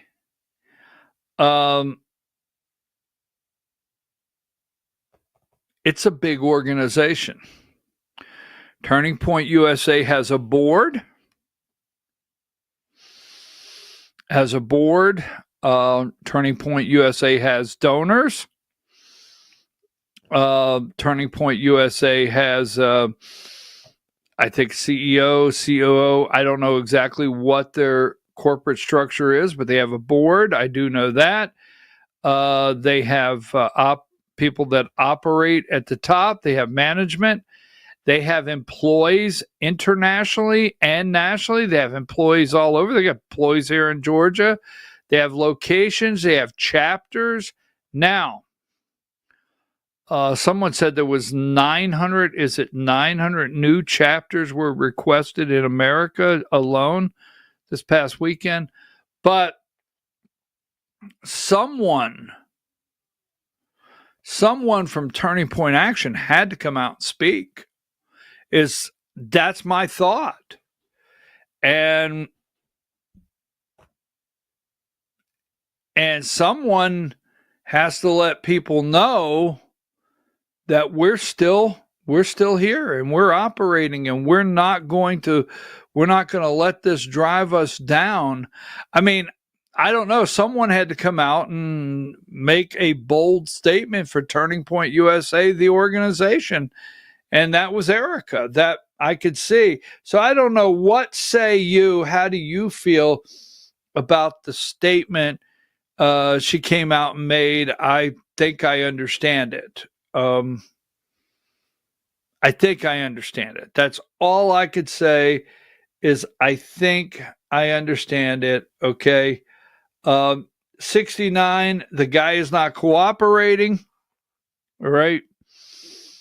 Right there he is. He's not cooperating. Now, I want to leave with one more thing because we got to get ready for the Georgia hour, and I got one or two more things. Give me video. This is the governor of Utah, Spencer Cox, which I'm not a big fan of. We'll put it like that. But he is the governor of the state. Video 9. Friends that have confirmed that there was kind of that deep, dark internet, the Reddit culture, and these other dark places of the internet where this person was going deep. I believe that social media has played a direct role in every single assassination attempt that we have seen over the last 5-6 years. There is no question in my mind that cancer probably isn't a strong enough word. What we have done, especially to our kids, it took us a decade to realize how evil these algorithms are.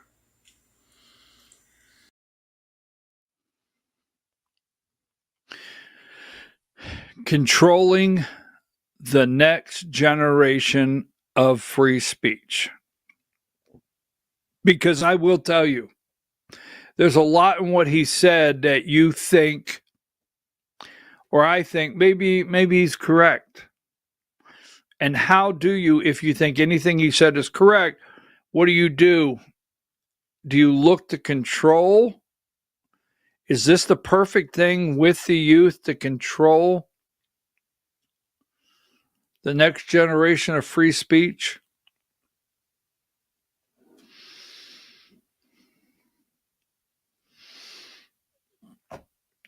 People are scanning the internet,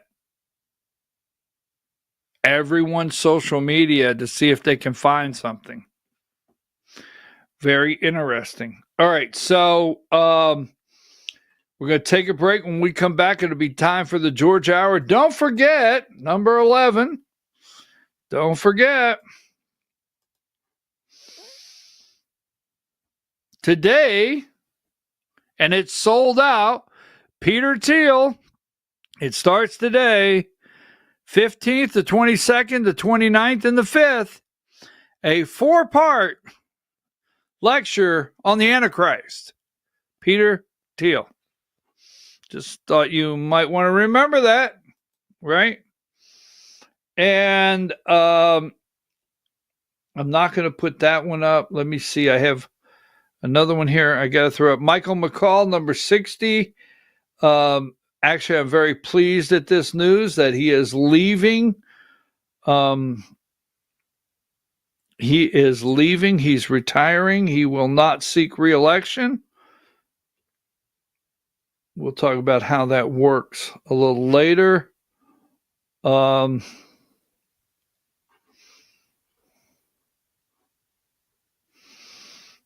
Let's see. I have it here somewhere. Oh, don't forget.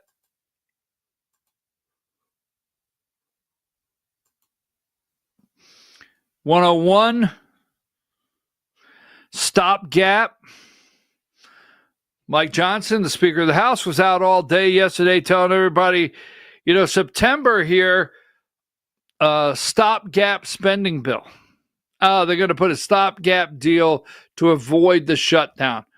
It's a perfect time for them all to turn down the heat, avoid the shutdown, put a stopgap. No one fight. Let's not fight right now. And when will they kick the can? Number 100, Republicans eye a government funding punt till November 21st, right around Christmas. And then you put another stopgap bill. This is like what Yogi Berra said. This is like deja vu all over again. You put another stopgap bill in November, get you to like December 23rd, and then you go home. Wow. Don't forget, 98, the monsters in the midst of all of us.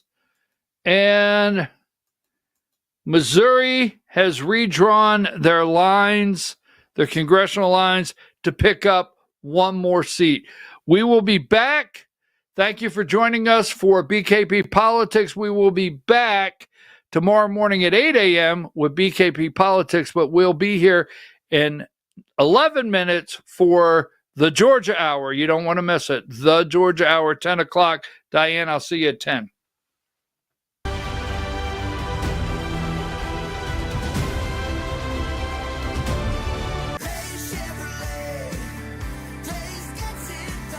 Truck Month Plus at Day Chevrolet in Jasper. Now save $11,000 off new Silverado 1500 crew cabs. Plus, get $500 bonus cash for your trade. Pick your Silverado from our huge selection. Save a whopping $11,000 off. Plus, $500 bonus cash for your trade during Truck Month Plus at Day Chevrolet in Jasper. Day Chevrolet. Days gets it done. Together, let's drive. Larry's Body Shop in Ellijay. Family owned and operated since 1978. The latest in cutting-edge digital technology and state-of-the-art equipment allow our iCard Gold Class certified technicians to restore your vehicle. Our second-to-none customer service will work directly with your insurance company. Major accident or minor fender bender, we take the dents out of accidents. Larry's Body Shop, North Georgia's #1 body shop. Visit us at collisiondecision.com. Why give your money to liberal media companies? Put your marketing needs in the hands of a conservative marketing professional and start getting results today. FYN Media Group, one of the top digital marketing agencies in Georgia, specializes in website design and hosting, social media promotion and management, and so much more. Visit FYNmediagroup.com or call 706-889-3564 for a free consultation. Welcome to El Rey Azteca Mexican Restaurant. We invite you to indulge your senses with our from-scratch authentic Mexican food. Whether you are hungry for fajitas or the El Rey Azteca burrito, we offer a wide variety of fine Mexican dishes, drinks, and desserts. Our inviting patio, indoor seating, and bar has a seat for everyone. So come to El Rey Azteca for delicious food, great drinks, good friends, and loads of fun in a casual and friendly atmosphere. Ladies, when you wear elegant jewelry, you become a force to be reckoned with. You shine brighter than the stars in the sky, and your inner beauty radiates like the sun. So embrace the magic, embrace the elegance, and let your jewelry be a reflection of your true, authentic self. My friends over at North Georgia Diamond know what a woman wants. Go see them for the perfect gift. And remember, when it comes to elegance, there's no such thing as too much. Come see us at North Georgia Diamond. We're igniting passion one sparkle at a time.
In 1981, Reed Nicholson began selling tires out of an old barn in Mineral Bluff. Little did he know that he had just laid the groundwork for the most trusted names in automotive services in the Blue Ridge area. In 1997, Nicholson Tire Center became what it is today, holding the same values of faith, family, and great customer service. 2 locations to serve you, and the Blue Ridge location is currently expanding to offer fast service and the largest U-Haul provider in Georgia. Nicholson Tire Center, Blue Ridge, and Mineral Bluff.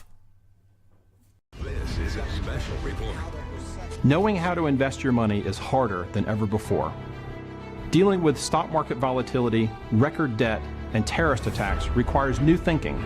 At U.S. Asset Management, we can help you see the world more clearly so that you can move beyond the chaos and invest with confidence. Call us, visit us online, or drop by our office. U.S. Asset Management, helping you make better decisions with your money. Mesquite Grill, now offering online ordering for your convenience. Check out our new website at mesquitegrillbr.com. That's mesquitegrillbr.com. The great food and service you have come to expect, ready for you when you arrive. Open 7 days a week with a fully stocked bar and friendly service. Bring your furry friends with you and dine on our pet-friendly patio. Also, check out our catering options and let us prepare delicious food for your next event.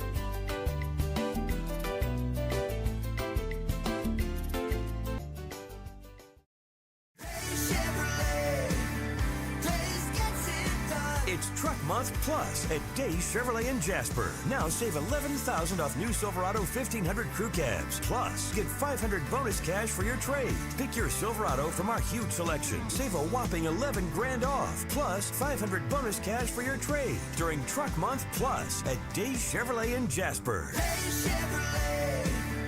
Days gets it done. Together, let's drive.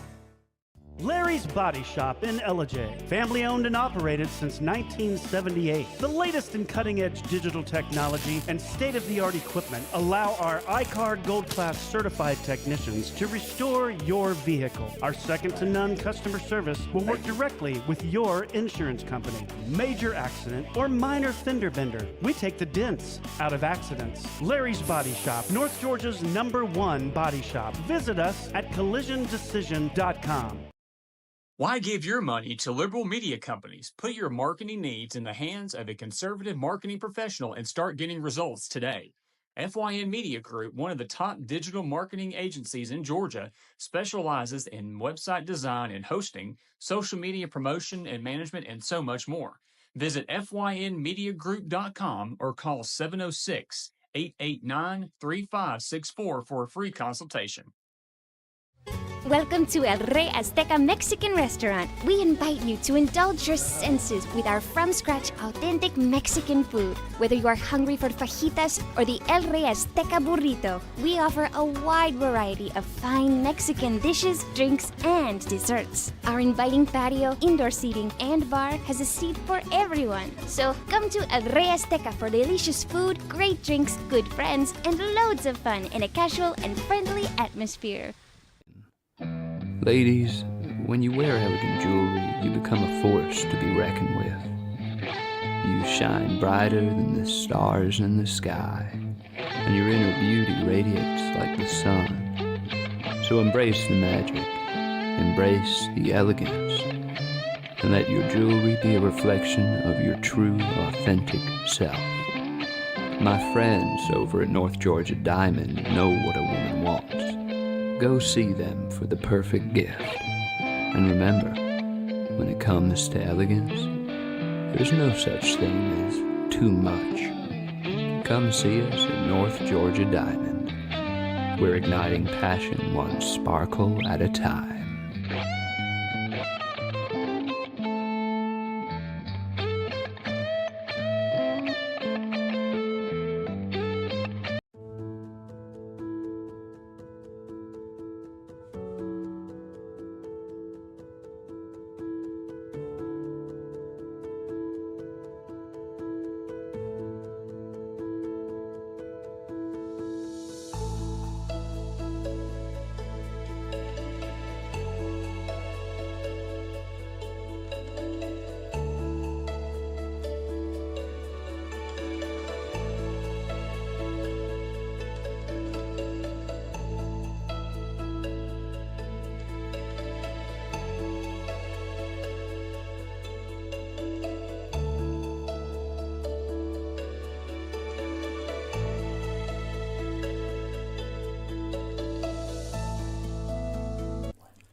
In 1981, Reed Nicholson began selling tires out of an old barn in Mineral Bluff. Little did he know that he had just laid the groundwork for the most trusted names in automotive services in the Blue Ridge area. In 1997, Nicholson Tire Center became what it is today, holding the same values of faith, family, and great customer service. 2 locations to serve you, and the Blue Ridge location is currently expanding to offer fast service and the largest U-Haul provider in Georgia. Nicholson Tire Center, Blue Ridge, and Mineral Bluff.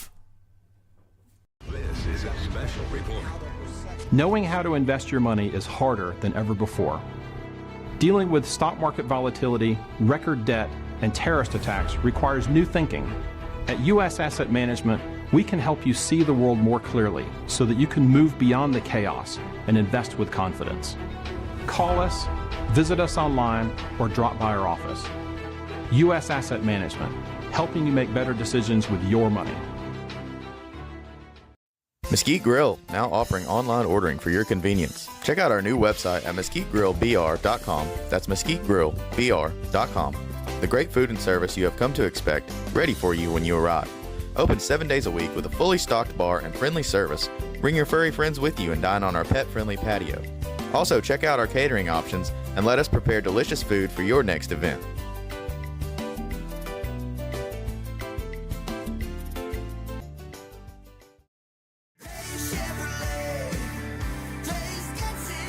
It's Truck Month Plus at Days.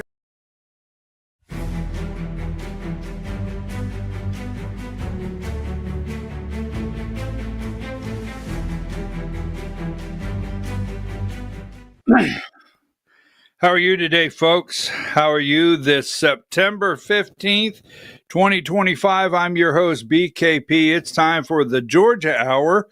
The Georgia Hour on Voice of Rural America. Now, look, before we get started, we're living in an age where we don't know if pictures have been altered. We don't know if video has been altered. This is a very trying time to try to figure out the truth. Wow. Now, I have a full commitment to this audience. A full commitment. And I do not rush. You don't see a lot of guests. And I'll tell you why you don't. I don't rush just to bring somebody on. I don't find the most, emotional sensation. Get them on here for the minute. Not validate the story or the person. And some do. So I just want to tell you there's some podcasts out there that I just give caution to that they don't take enough time to find out the facts before they run. There's certain people I would not let on this show. I had one individual that wanted me to help them with their campaign, just put it like that. I spoke to him 3 times. I had our marketing department talk with them, and we made a decision very rapidly. No, we're not going to be able to help you, all right, with your campaign. Now, that being said, the reason I open with that is this is a place for you to get information, for me to bring it to voters, and that's what I do, that you can trust. So, I just want to lay this out because this is the first one of the season I attended, and I will attend every one. Anyone out there that's having an event, I will attend your event. Send it to me. I'll look at the calendar. I'll be glad to go to your event. I went to Rabun County this weekend. Give me number 15. Rabun County had a low country boil. I know Ed Henderson and the chair, Benita. I apologize, your last name's escaping me. I don't write anything down. I just got these 9 legal pads in front of me. But there is the hillside. Before the event started, I got there early. The hillside of all the campaign signs. Give me number 16. As you can see, we'll get a little close up there. And Rabun County held a low country boil, and They are reporting 300 people. I cannot report 300 people, but that's what they're reporting. So Rabun County Republican Party says 300 people. I cannot report that number, but I didn't look everything over. Anytime you have, and one more thing, we'll get started here.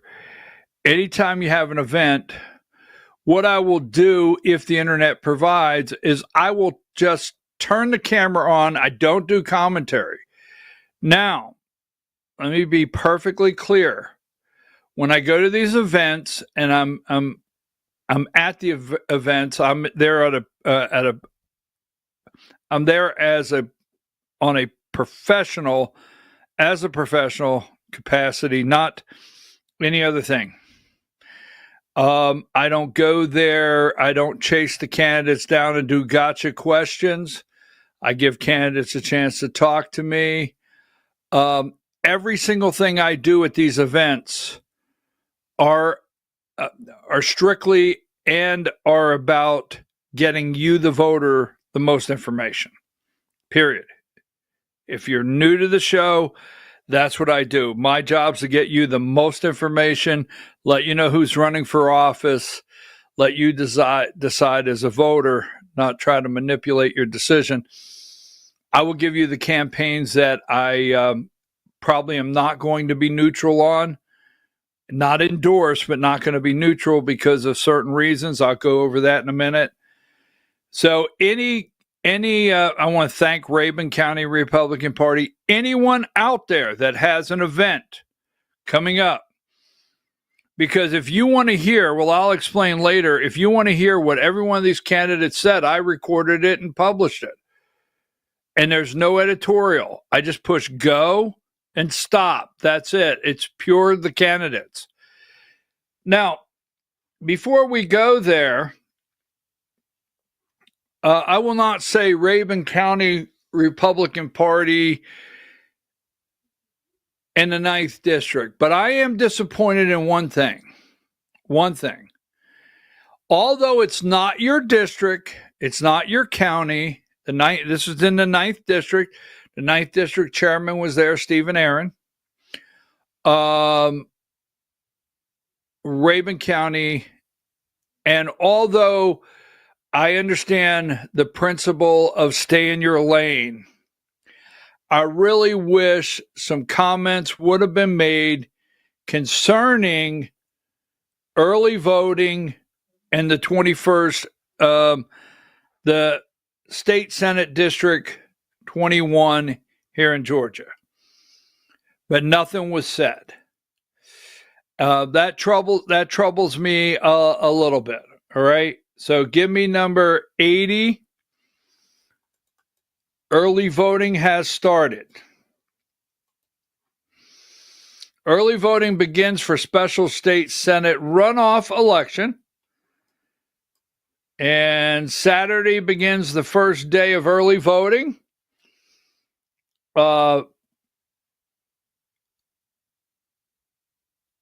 Cherokee County, North Fulton, voters in Senate District 21, which includes Alpharetta, Milton, Canton, Ball Ground, and Waleska, can cast their ballots and at select voting ahead of the 23rd of September.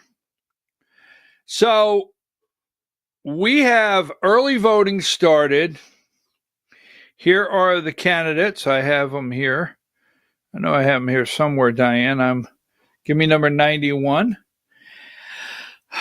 All I'm going to say here on this race right here, State Senate District 21 special election, Fulton County and Cherokee County.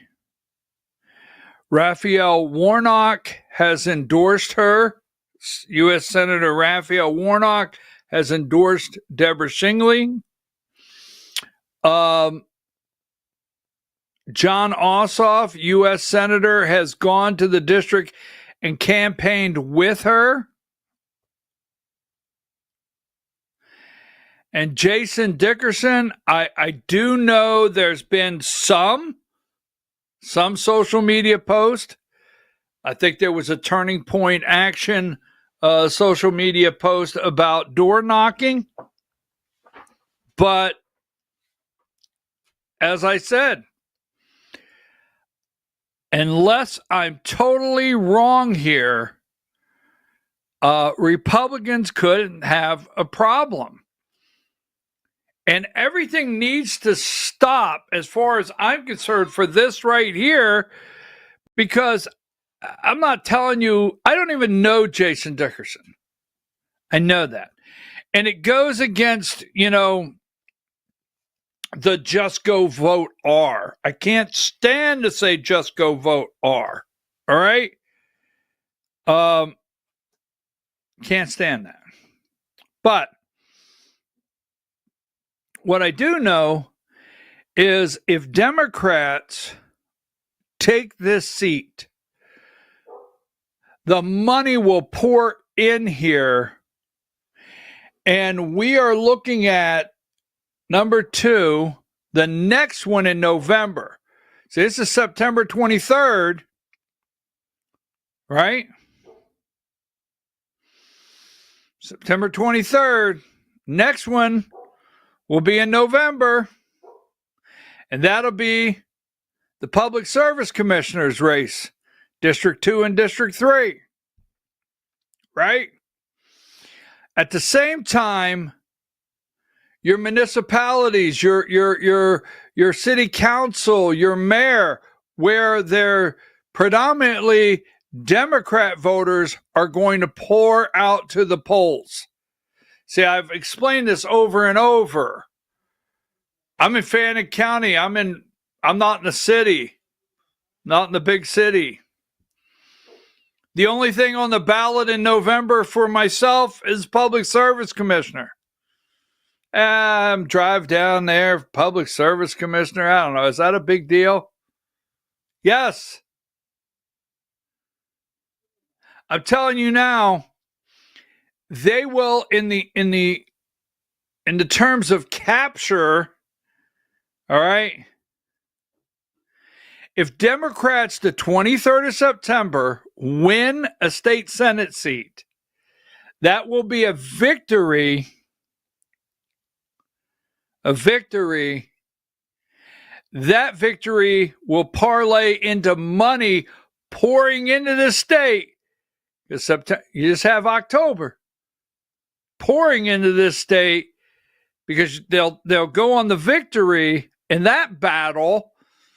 God forbid we say war today. And if they get one of these two here, statewide races, they will plant their flag and claim they have come back in Georgia, Democrats, and then the real money will pour in.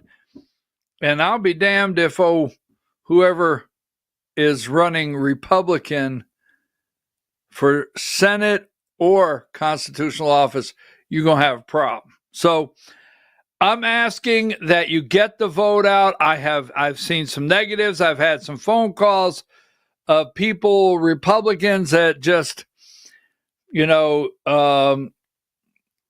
just 91, some Republicans. Remember, Shingley got like 8,400 votes. Yeah, there it is, 8,400. He only got 3,707. I keep explaining it. I've had Republicans say, I don't think we're going to have a big problem there. Okay, maybe we don't. She has to get all 8,438. Then on top of that, the Democrats that did not go vote are now energized. So she has the vote count and the energy. That's number one. He has to get 3,700 of his votes back. Plus he has to get the other candidates' votes and get some energy going. We shall see.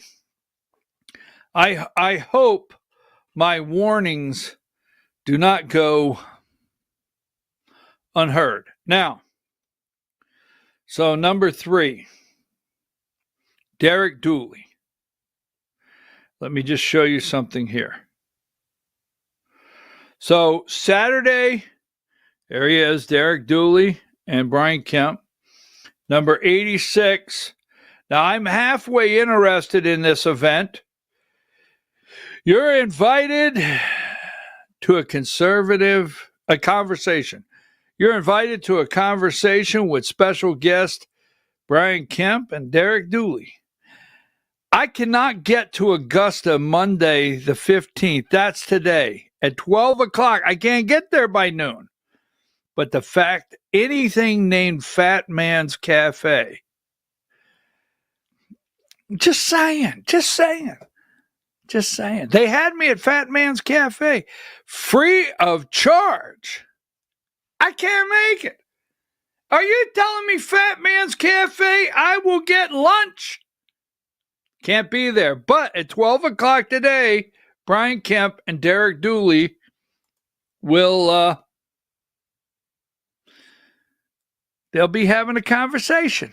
You can go down there. Now, so Saturday, let's start there. We'll start with Derek Dooley. And again, I want to thank Raven County. I was there. So give me number 20, 21. Go from 20 to 21. And here is Derek Dooley. And 28. So 20, he's talking to people. He was there. He lives in Raven County. And there he is. Okay. And you can hear what he has to say. I recorded it, but leave it there for a minute. So I spoke with Mr. Dooley. I had a conversation. I told him we were off the record. I'll be candid. You're going to know exactly how I operate when we get done. But this is the place. You're going to tell people if you want to go and get clear information on these candidates to know who to vote for, this will be the place. So off the record, I walk up to candidates. I do not do gotcha interviews. I don't do that. I don't run up and I don't do that. I am a professional. I've moderated a lot of debates. We'll talk about that later. But I walked up to him. I shook his hand. I said, Mr. Dooley, I told him who I was. I wear my identification, so I'm not catching him off guard. My identification's here. And I said,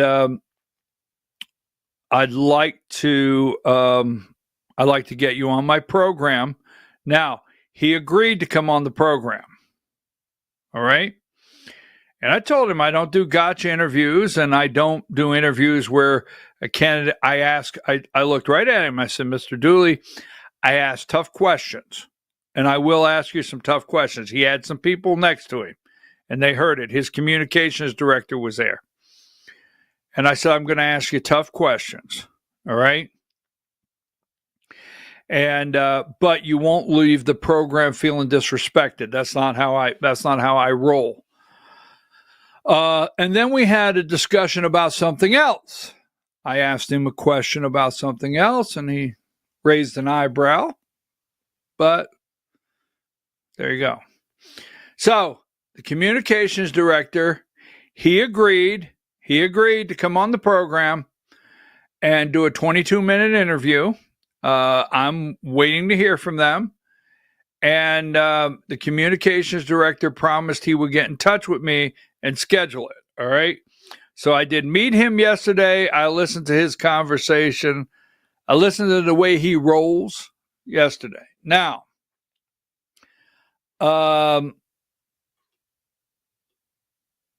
here is number 22. Mike Collins was there.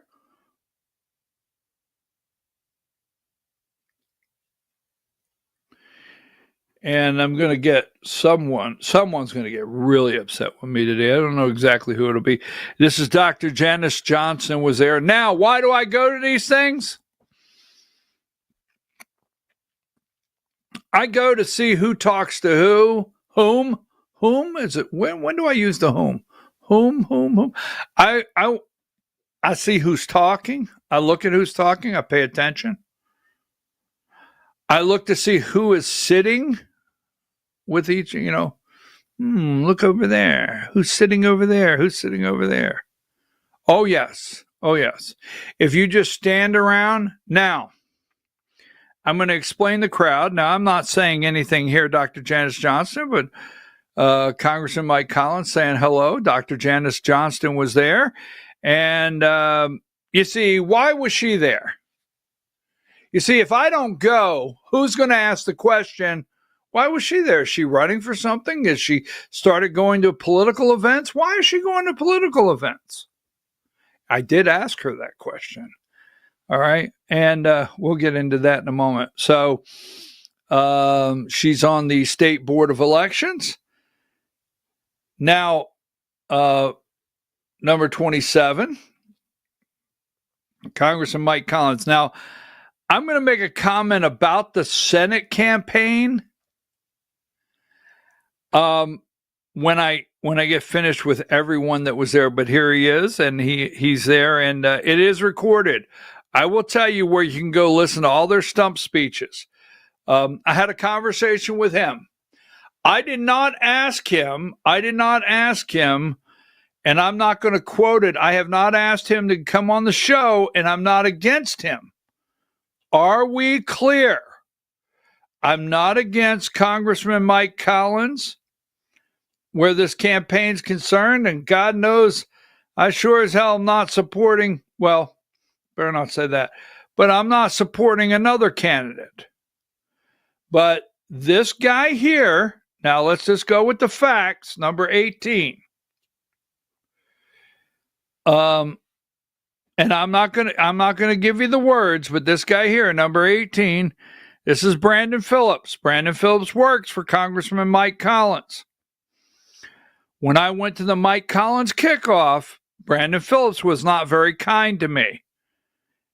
He made some very ugly comments to me.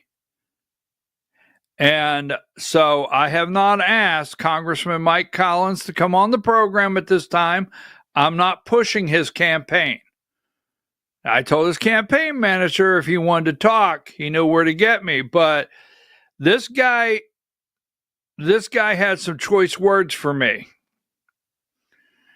And I had a nice conversation with Congressman Collins. I did. I liked the Congressman number 27. We stood outside about 6 minutes. I mean, that's a pretty good conversation when you're walking out the parking lot and you stop and say hello. We had about a 6-minute conversation. It was very, very kind, but I just want to be candid because someone will ask me, and I want you to ask me these questions. Someone will ask me, why aren't you having him on the show? All right. I'm not anyone that is a candidate. It's my job to get you the information. I will bring them on the show. I will give you the candidates that I will not bring on the show, and I'll give you the reason why not. But Mike Collins, maybe in the future, but I'm kind of waiting for Mike Collins. Now, let me break this up here. No, let me go here. Now, here's number 25. Buddy Carter was there. And I'm going to answer your question in just a minute. So Buddy Carter's running for Senate. He was there. And did I write it down? I don't think I wrote it down yesterday. I might have to take a 30-second break to get a name. In fact, I think I'll have it here in a minute. But anyhow, Senator Buddy Carter was there. And not Senator, Congressman. I apologize. He's running for U.S. Senate. He was there. And let me get to...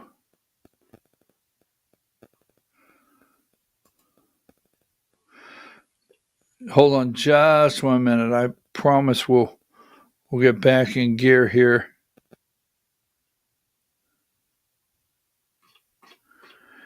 Sunday, there it is. I got it. All right. Sorry about that. And I spoke to him. And I'm going to tell you something.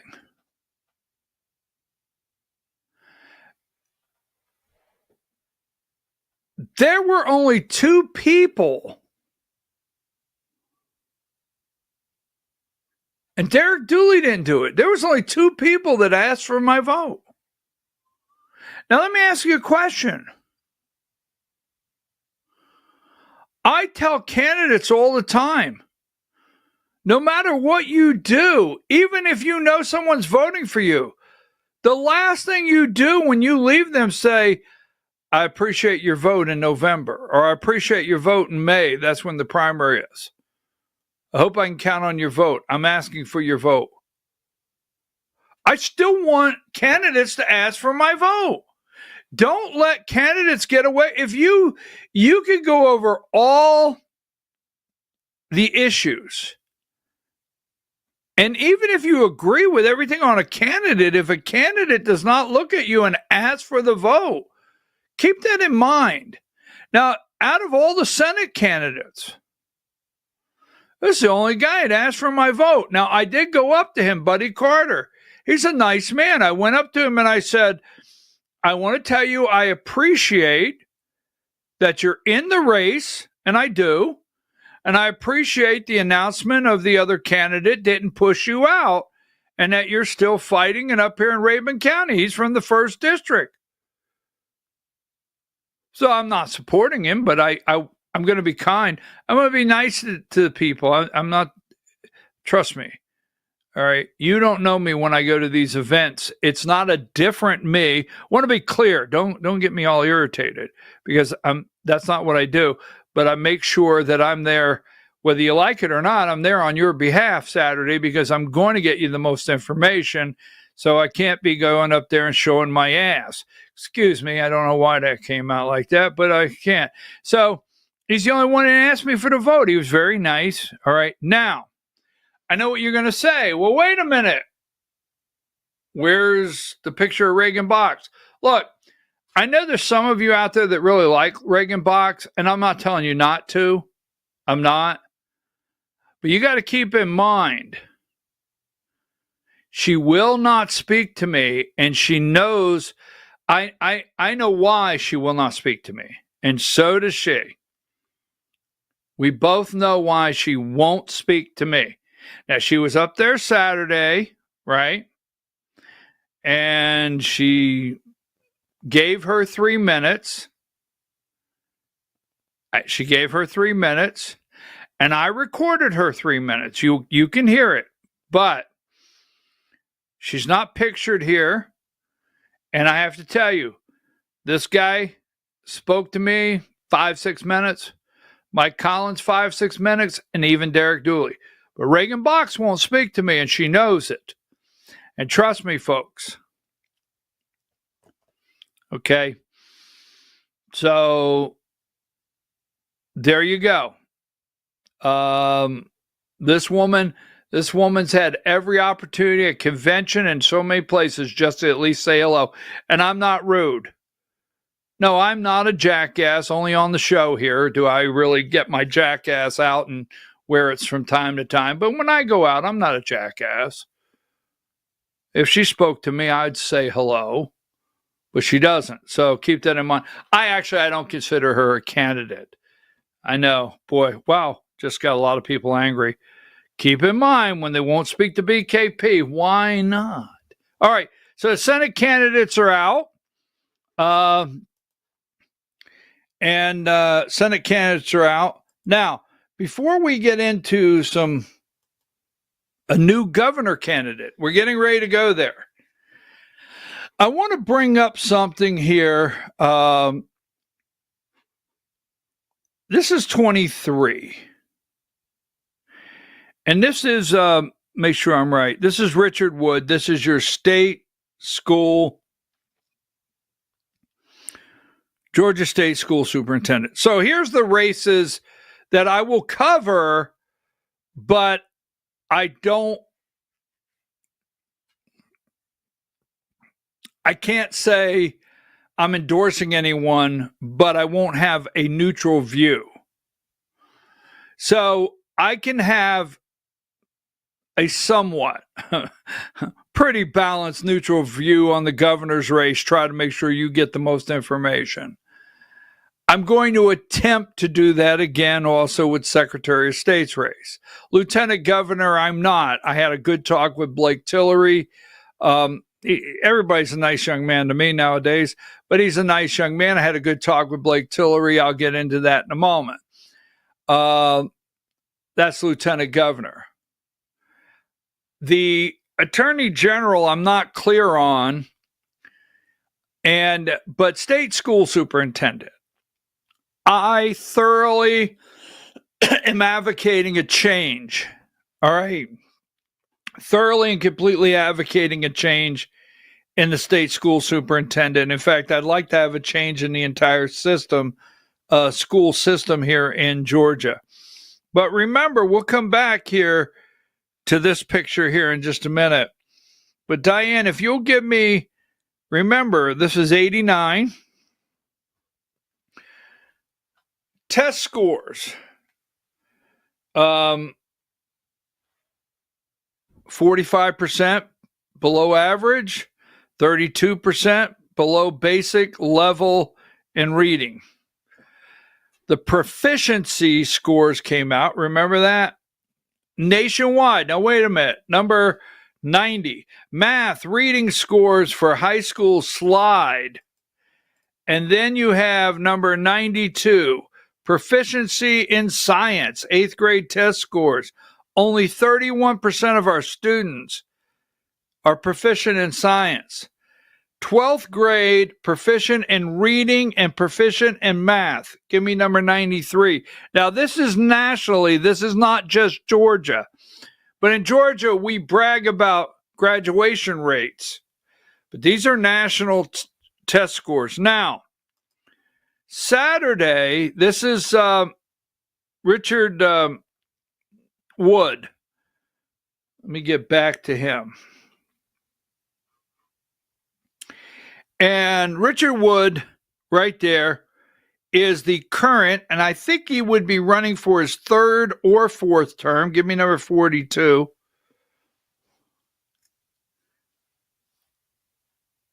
Richard Wood, I think he's running for his 3rd or 4th term for state school superintendent.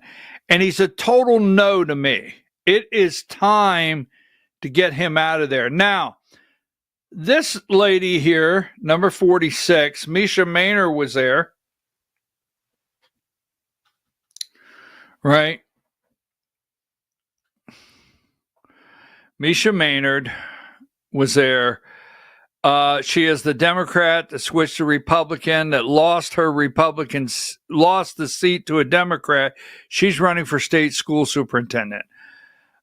When you get up, she's a very nice lady, but when you get up and you say a lot of what the last person said is true, and you basically, it's almost, I want to say it very nicely about her. All these speeches are on video, but she basically got up and said, the guy that just spoke really is the right candidate for the position, as with my feelings. So that being said, this guy right here, now there's a lot to learn. I don't know. I just met this guy Saturday, number 45.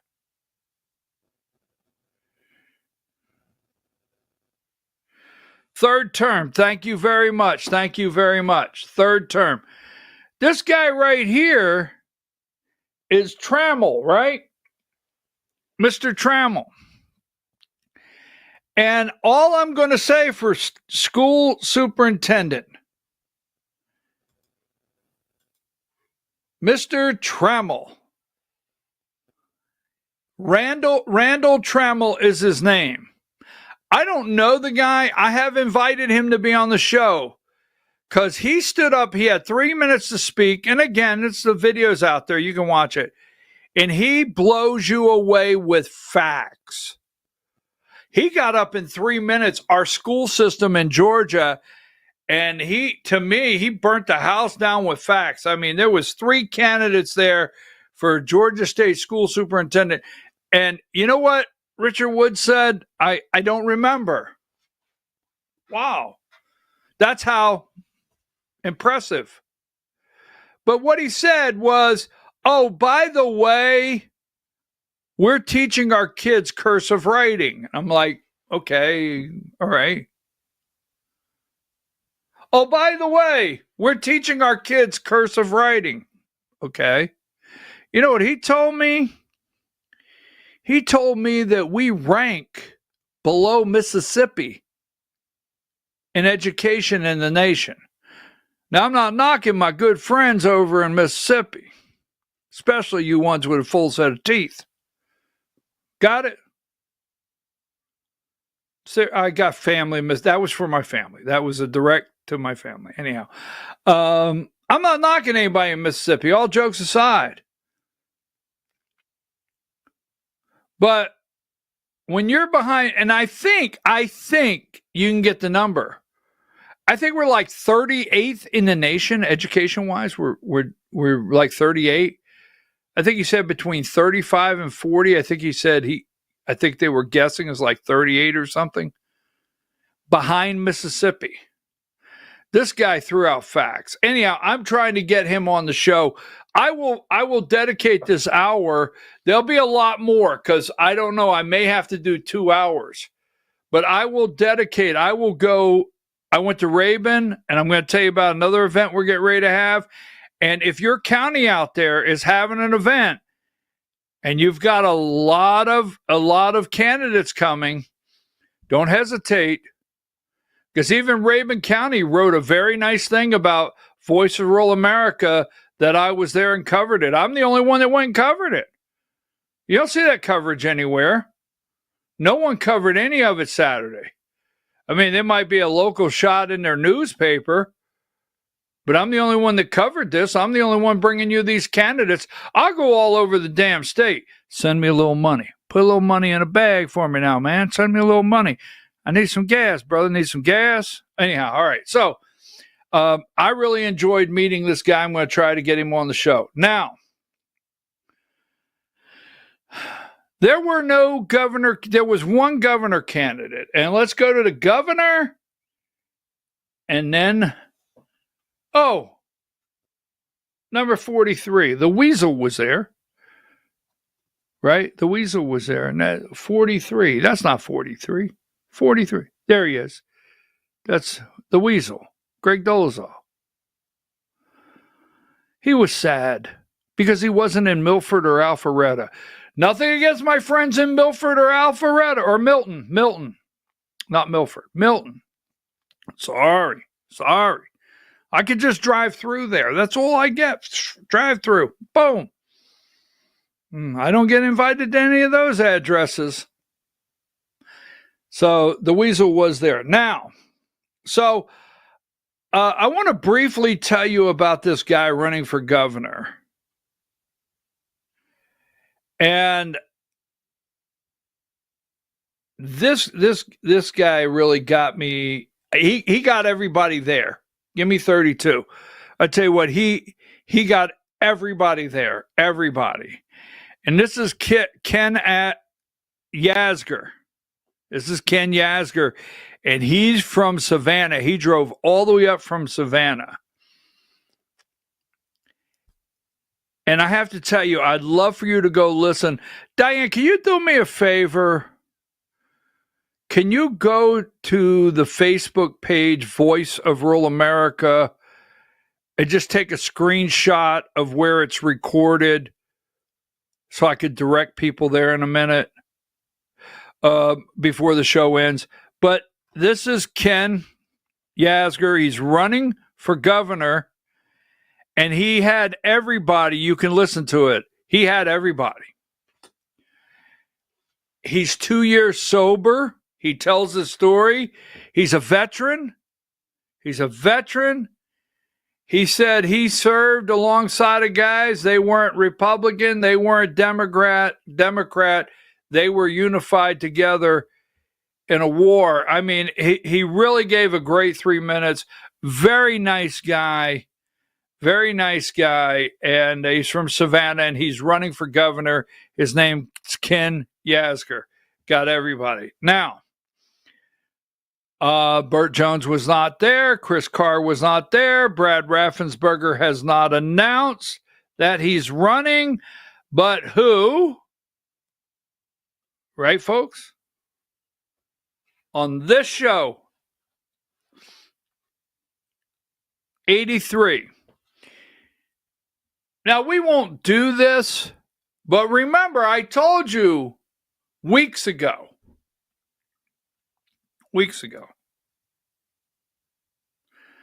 that this guy is running for governor.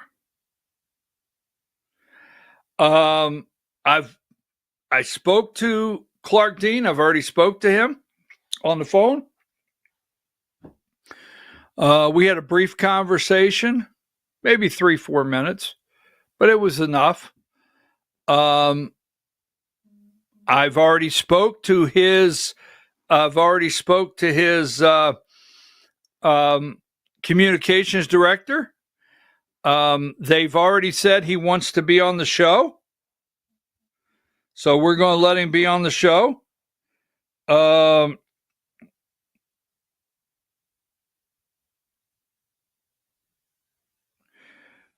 BKP at BKP Politics.com.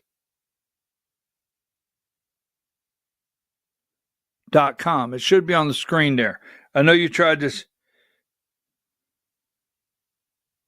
Oh, okay. All right. So, trying to get an email address. But this guy is running for governor. All right.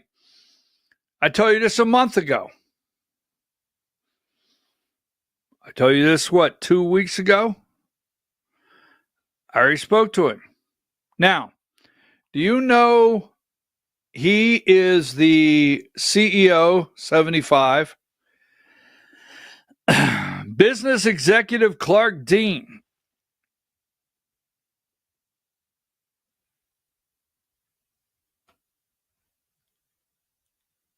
Transwestern Real Estate Services. He is the CEO. You can look this up, number 83. Back to 83.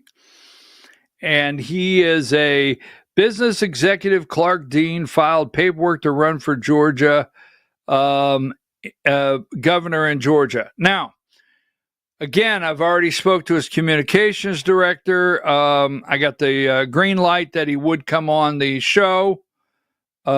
He wants to come on the show. We're scheduling that now, so I'm not for sure. Wealthy, can self-fund. All right. And all I want to say to you is, when a candidate announces they're running for governor, only if they have the juice and the connections do they get their announcement in certain places. And the AJC knows that this guy has the money. Now, I've already have some people doing research, maybe not impressed, but he's running for governor as a Republican, Clark Dean, and he has the money to run. So that's the point. So now you have a very wealthy independent businessman, got the money to go head to head. You've got Burt Jones, lieutenant governor. You got Chris Carr. You got Ken Yasgur. You have waiting for Brad Raffensperger. So you have another governor candidate in the mix. I have to hurry up here. Now, I want to talk about this one here because I had a good conversation.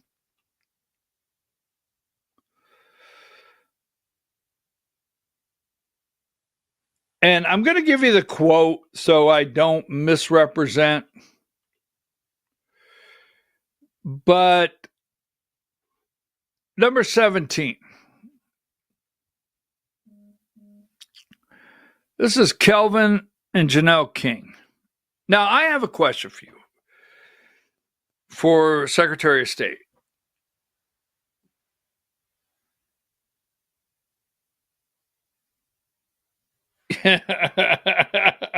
All right, you got it. You got it. I'm not putting that out on the air. I will.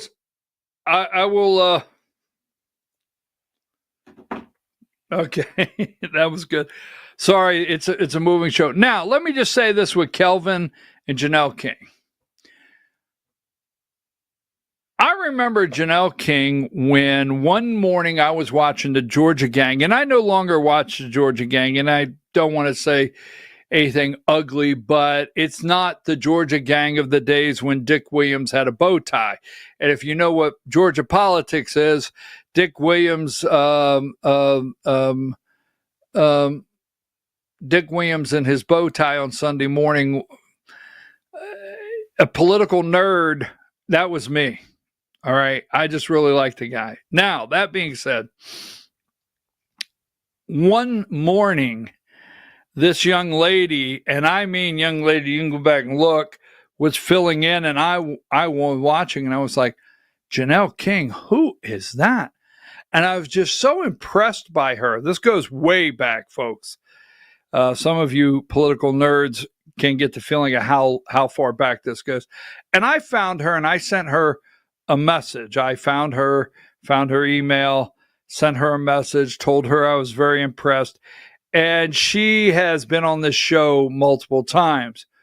When Kelvin King, her husband, ran for Senate, he was on this show multiple times.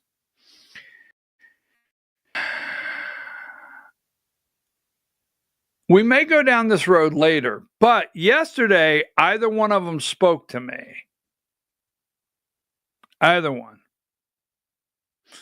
Didn't speak. Now, at the end of the event, in fairness, because truth is where, at the end of the event, I pulled over to the side, and it could have looked like I had a problem with my car because I wanted to watch the end of the Georgia game. I had the end of the Georgia game up, and I was sitting in the car watching the Georgia game.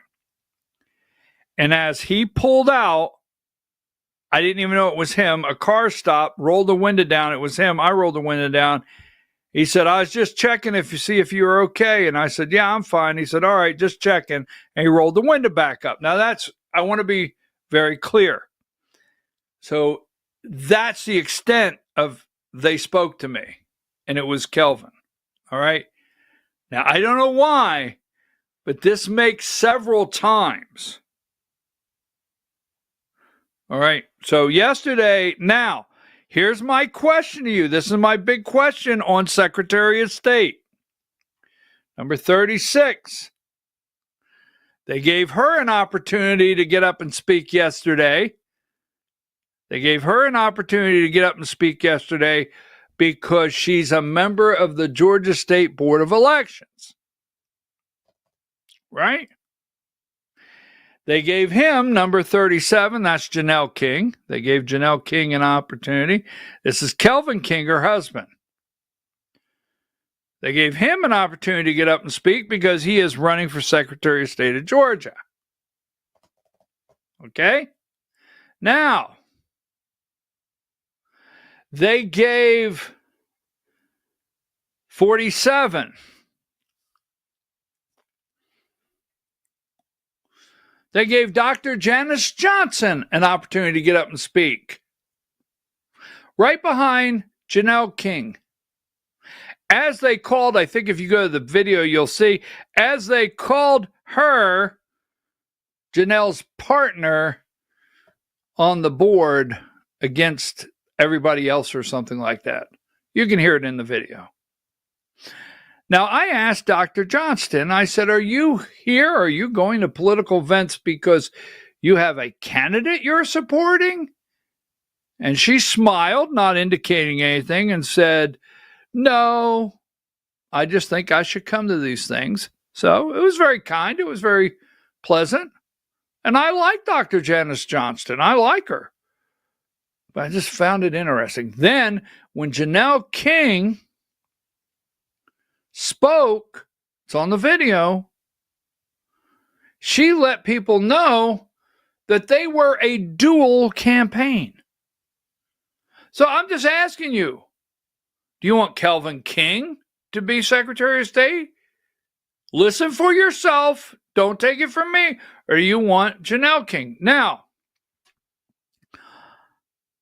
when he ran for Senate, he had one campaign team.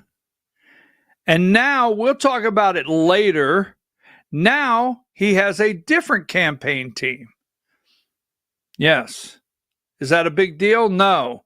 But when you find out who his campaign staff is, it may be a big deal to you, may not. But it is different from when he ran for Senate. So, that being said, now this guy here, and I don't want to hear any ugly noise. I think I have it here, don't I? Which number is this?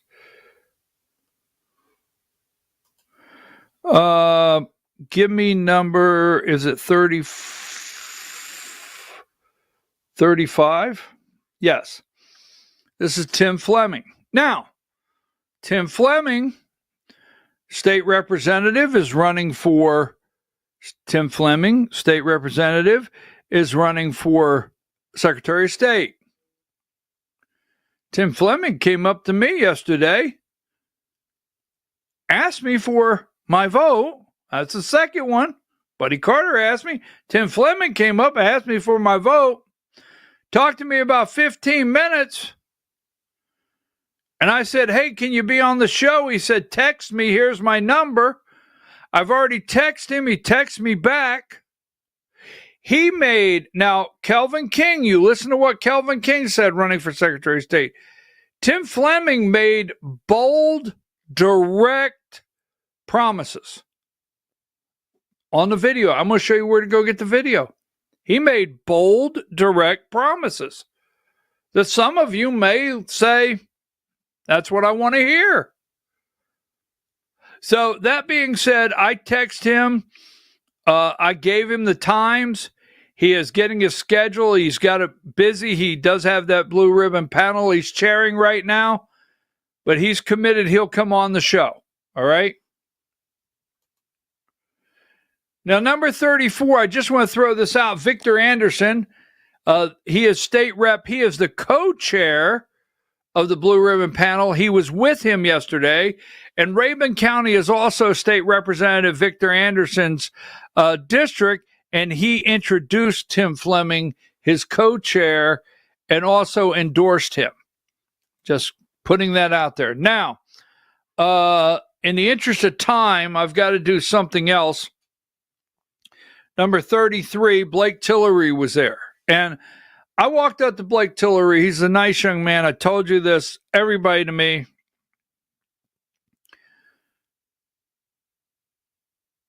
The AJC, all right, Greg Dolezal has not announced he's running for lieutenant governor. In all due respect, I don't know why Rabun County GOP put that out, that he made that announcement, because I was sitting 10 foot from the weasel yesterday. All right.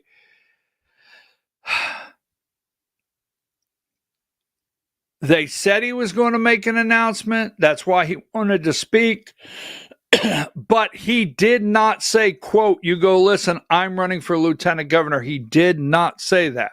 And second, if he was running for lieutenant governor, there'd be an announcement put out. And third, he would want to make sure the AJC knew about it. So until Greg Bluestein tweets it out, until you see something else, as of yesterday, me sitting 10 foot from the weasel, look, I'm going to tell you, I call him a weasel because it's just like this. Until he answers to me, his involvement, his investment, his ties to the Frost family, First Liberty Building and Loan, he's a weasel. I don't want nothing to do with him, bottom line, and he won't answer those questions, period. Now, back to John Kennedy is a definite no for me. Now, Blake Tillery, I just told him yesterday, and I'm going to be candid. I live in State Senator Steve Gooch's district. I know State Senator Steve Gooch since he was sole commissioner of Lumpkin County. I know him from the day he became state senator, and I know Steve Gooch as the Republican Senate Majority Leader under the Gold Dome. This is not, quote, this is not an endorsement, but I know him in this district very well. I don't know Blake Tillery. And I walked up to him. He's going to tell you. You ask him. I walked up to him. I shook his hand. I said, welcome to the 9th District. And I just said, I don't know you. And he said he's from Vidalia, Georgia. And I said, well, that's your first plus. We could start there. Oh, wow. Yes, we could start there because I love a good Vidalia onion. But I said to him, I looked him right now. He'll tell you, ask this guy, call him. I said to him, look, let's be clear right now. I don't really know you. And there's a candidate in the race I'm very familiar with. So, you know, I'm not going to really go down the road on the lieutenant governor's race. And I'm not going to just, if there's news to report, I will report it on the candidates. But I was very clear with him on that. And his appreciation. I mean, we had a good conversation. Now, number 29, and I made a mistake. I said 2. But in the 9th District of Georgia, this is our congressman, Congressman Andrew Clyde, number 29. And he has opponents, plural, but he has an opponent with money behind him.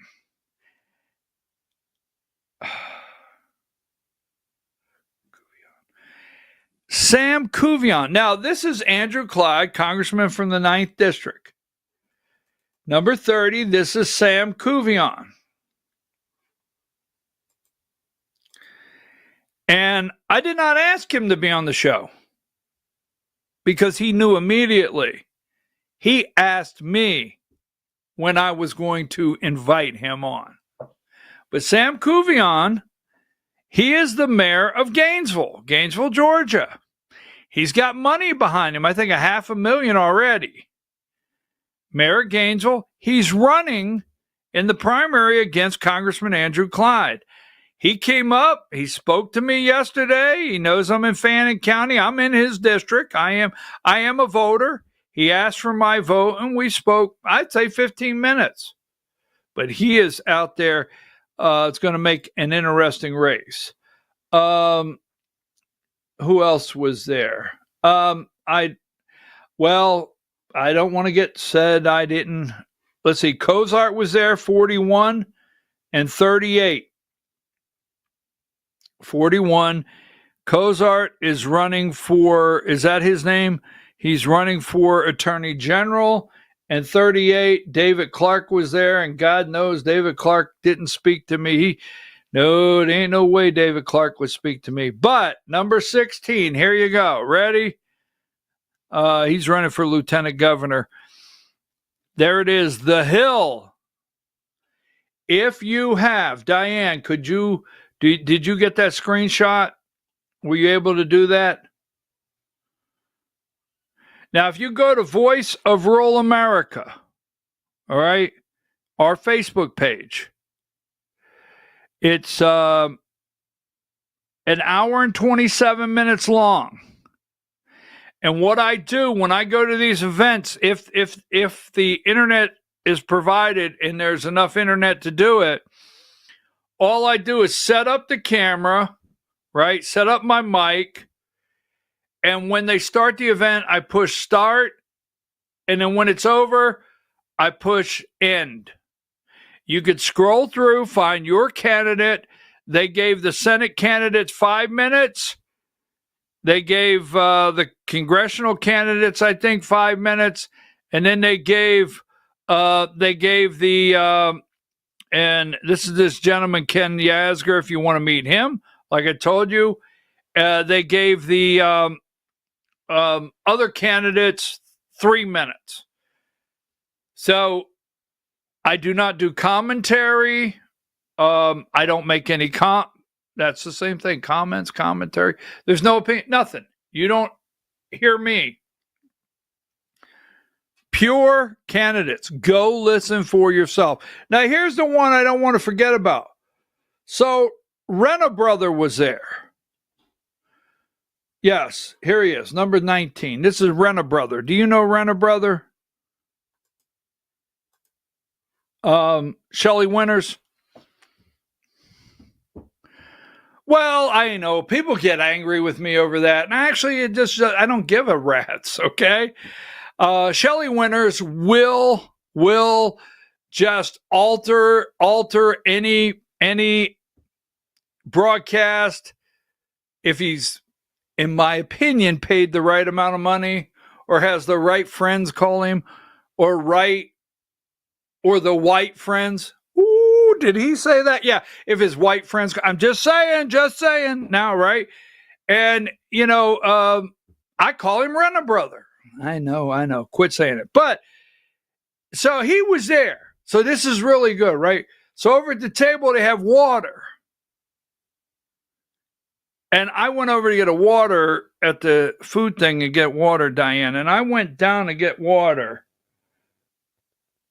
And he didn't realize it was me. He was standing there and I didn't realize. And I heard him say, brother, can you get me one of those? Oh, brother. Yeah, he did. That's what he said, quote, brother, can you get me one of those? Oh, yeah, my brother. I get you a water. So I got a water and I turned around and it was Renner Brother and I handed it to him. He froze. He was like, oh, it's you. And I said, yes, it's me. And I paused. And something in my brain said, don't say it. So I didn't. I listened this time. I listened. And I said, yep, it's me. I walked away. I almost said, hey, brother, my Renner brother. But I didn't do it. But he said to me, brother, can you get me a water? Now, Diane, I need to do this story. It will only take a second before we go on Georgia. I got to get this out on Georgia before we go. Now, the South Korean plant, they're not the LG plant. The South Koreans are not happy with us. They're not happy. I'm just telling you, they're not. And wait, before I go, I have it here somewhere, Diane. In fact, President Trump put this out. And I'm going to tell you, remember what I said. This is President Trump. Now, number 63, because hey, we know what happened down there at the Hyundai plant. We know what happened. We're not going to bring the individual up. When foreign companies are building extremely complex products, machines, and various other things come into the United States with massive investments, I want them to bring their people and expertise for a period of time to teach and train our people how to make these very unique and complex products as they phase out of our country and back into their land. Now, let me just say this. When you buy a product, if you don't know this out there, don't get upset with me. Don't get upset with the president. We have purchased all this technology and made a deal with South Korea. It's done. We've done that. We're building these plants, 8,500 workers. Now,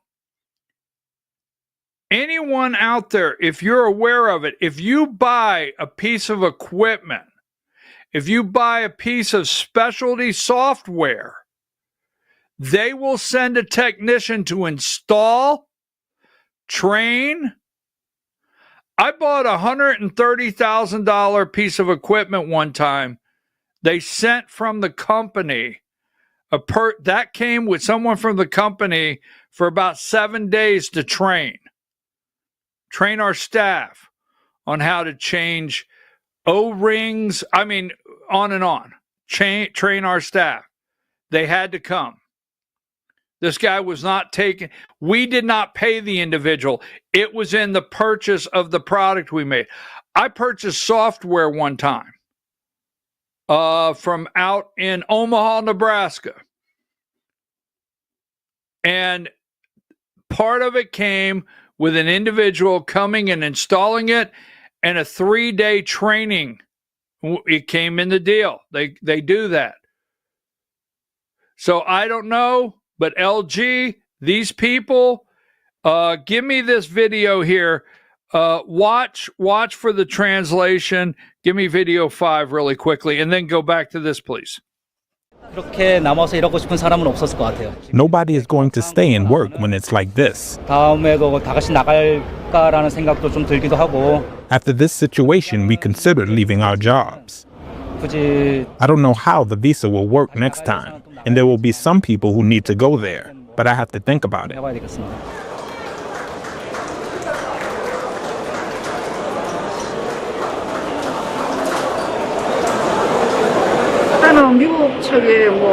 They went there to help the U.S. The U.S. side also wanted them to work there, but now they are being treated like criminals, which feels very unpleasant. Since they're not actual criminals, the fact that they were taken away like that, I think that's a real problem.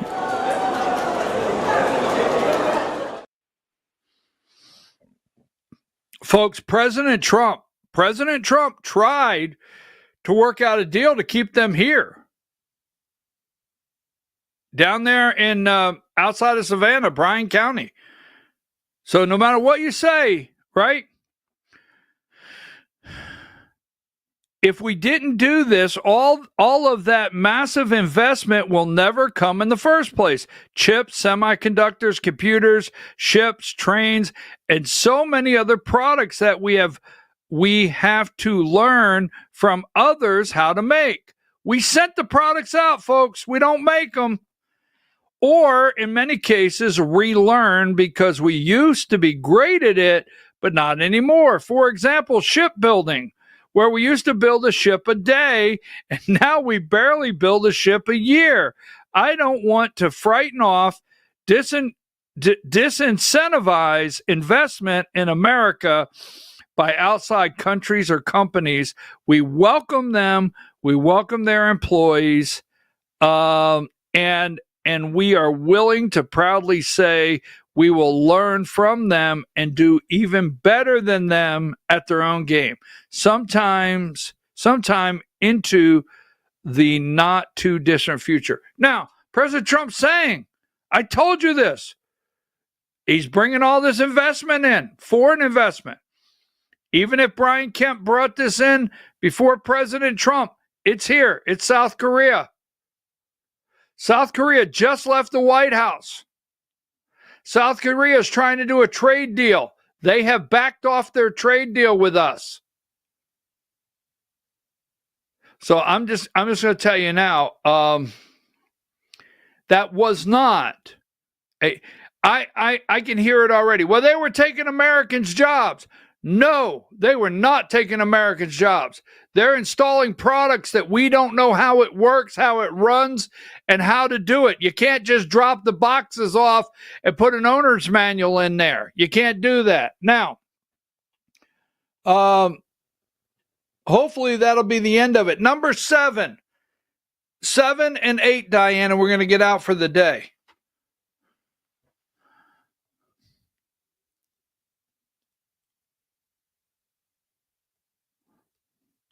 The fish fry, Central Georgia Republican Party, Republican Fish Fry 2025, September 27th. Now, the Georgia-Alabama game does not kick off till 7:30 at night. Got it? We can have this great event, absolutely great event, and you can get back home, get your feet kicked up, get your cheese dip, whatever you got going on, and watch Georgia beat Alabama. Bottom line. Got it? So this is going on. Here's all the details. We are going to, I'll give you more information this week. We are going to be doing a live broadcast from this event. If you're a candidate and you just announced, or you're a candidate and you haven't had a chance to get involved in this, call them. Call them and get on the list. to speak. I don't know if they give you 3 minutes, 2 minutes, or at least go down there and shake hands. But every candidate in the state needs to be at this event.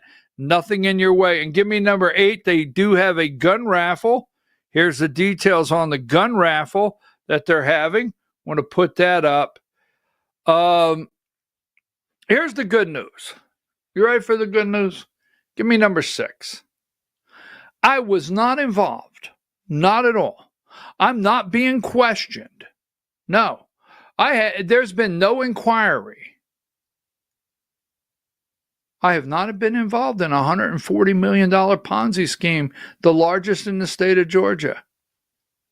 No, not me. Just saying. All right. God bless America. Diane, did I forget anything? Should I do anything? Was there something I forgot to say? There you go. I'll be back tomorrow morning, 8 a.m. Now, for all the candidates, slow down, Diane. Don't take this program, don't take this last hour wrong. If you got busy talking Saturday, I didn't badmouth anybody. If you got busy talking Saturday and you didn't get a chance to say hello, I'm not mad. Right? I'm not mad. If you want to contact me, contact me. If you want to be on the show, you want to be on the show. I do ask tough questions. I ask tough questions, but I have a rule. No one leaves my show feeling disrespected. Even ask Brad Raffensperger. He'll tell you, but I had some tough questions. Tomorrow morning, 8 a.m. Diane, I'll see you tomorrow.